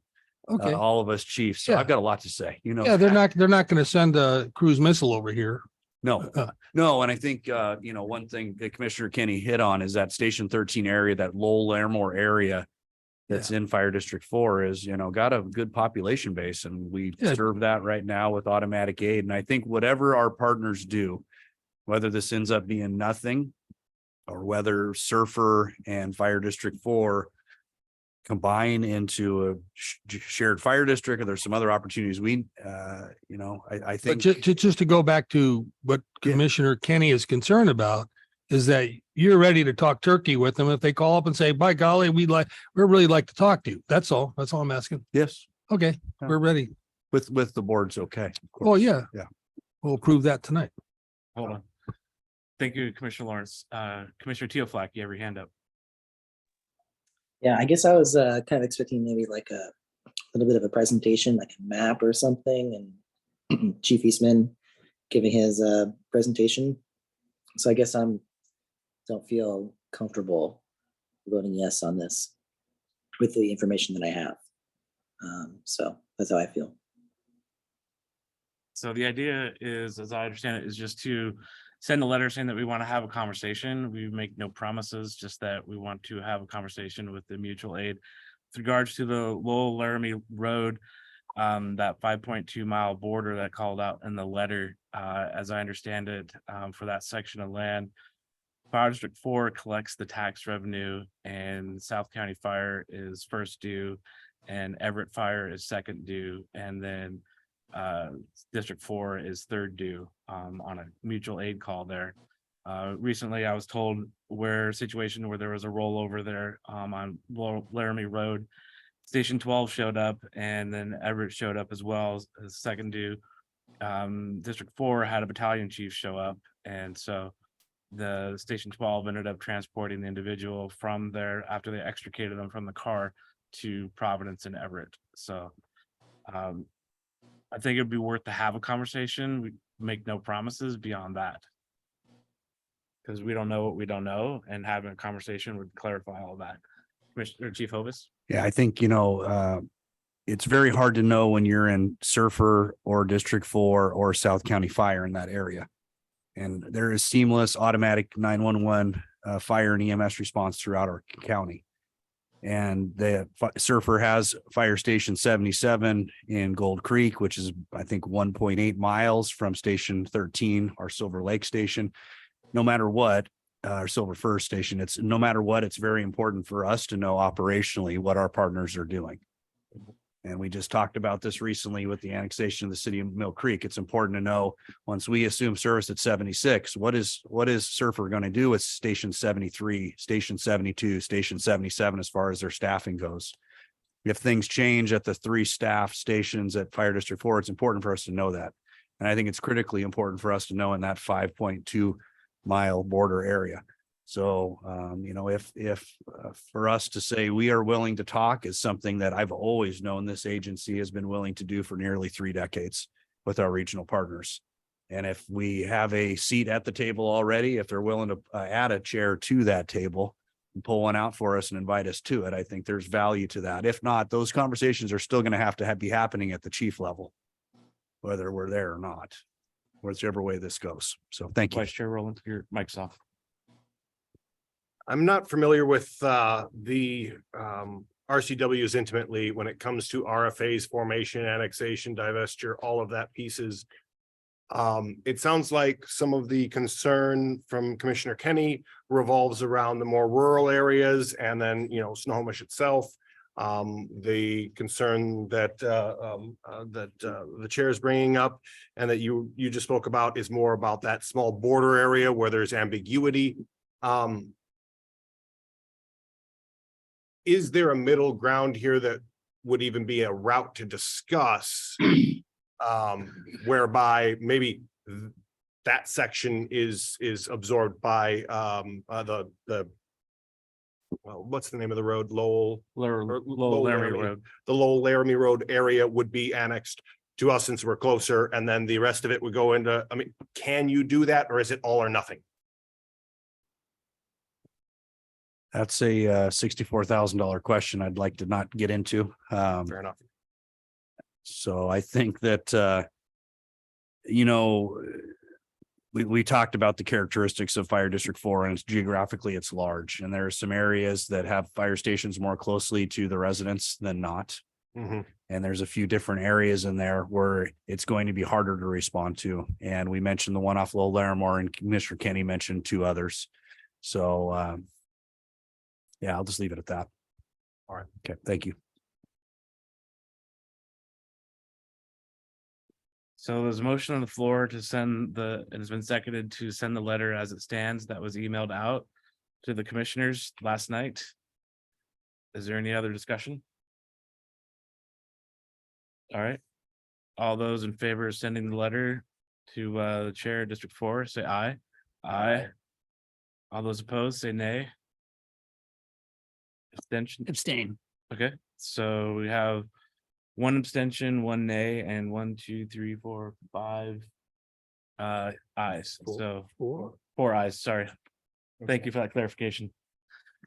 So I will sign the letter, and then we can send it off to there and hopefully have a positive conversation as a result. Thank you. On to Snow 911. We had the finance committee meeting on Thursday. The big thing for me that came out of that was that South County Fire has a request for some new radios for Support 7. And so with that, I ended up abstaining from that vote simply because we had an ask on the table. And I also learned that the city of Edmonds has requested 16 new radios to put into 16 vehicles for take-home rides. So they're migrating to, the city of Edmonds is migrating towards having take-home rides. So I sit on that committee with Assistant Chief Lawless from the city of Marysville, former Assistant Chief of the city of Edmonds. And so I asked him in that meeting, I said, hey, Chief Lawless, is it common for cities to do this? And he said that Marysville's had take-home rides for some time now. Having an associate's degree in criminal justice, I've done lots of ride-alongs, not only here in Western Washington, but as well as Southern California, where it's common for the sheriff's department to have take-home rides, but not for cities. So you're So- referring to taking a police car home, Correct. not the fire engine. Just want to be clear. Yes, that is correct. Commissioner Lawrence, you have some perplexion on your face. Yeah, who wants what? Snow 911 is in charge of the radios for all of the first responder vehicles. So police and fire. And so the city of Edmonds has put in a request for 16 new radios because they're getting a bunch of new cars. And those cars are going to be those police. The city of Edmonds paying for them? Yes. Well, good. Okay. How cool is that? I don't understand what the issue is. No issue. It was just informational. I was just surprised that the city of Edmonds has opted towards take-home rides. That was all. It's not common for cities to have take-home rides. Chief Hovis, you look like you wanted to add. Just the personnel committee recently met. That's all I was going to add at the end. I'll let you Okay, continue, please. that was all I was gonna say. All right, on to commissioner comments. Going once, I have a comment. go for it. Yeah, I'd just like to thank our guest this evening, Penny Coin, for the cookies and coming here and always showing your support. You're amazing as usual. And thank you. Thank you so much. Thank you. Yes, And- thank you. And also, I just wanted to say thanks to everybody who I know watches these commissioner meetings here from the fire station level, field level. You do an amazing work, amazing job. We wouldn't be here without you. So keep up the good work. And if there's anything the commission can do for you, just route it through Chief Hovis and Chief will let us know. Thank you so much. Thank you, Commissioner Farnhoff. Anyone else? All right, we will go into executive session covering potential litigation pursuant to RCW 42.30.110 sub 1 sub I as Ingrid, and review the performance of a public employee pursuant to RCW 42.30.110 sub 1 sub G as in George. And we will start off with 30 minutes.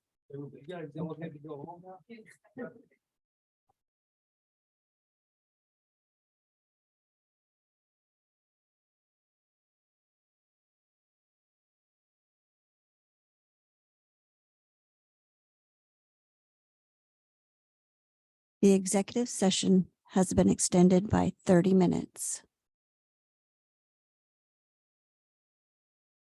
The executive session has been extended by 5 minutes.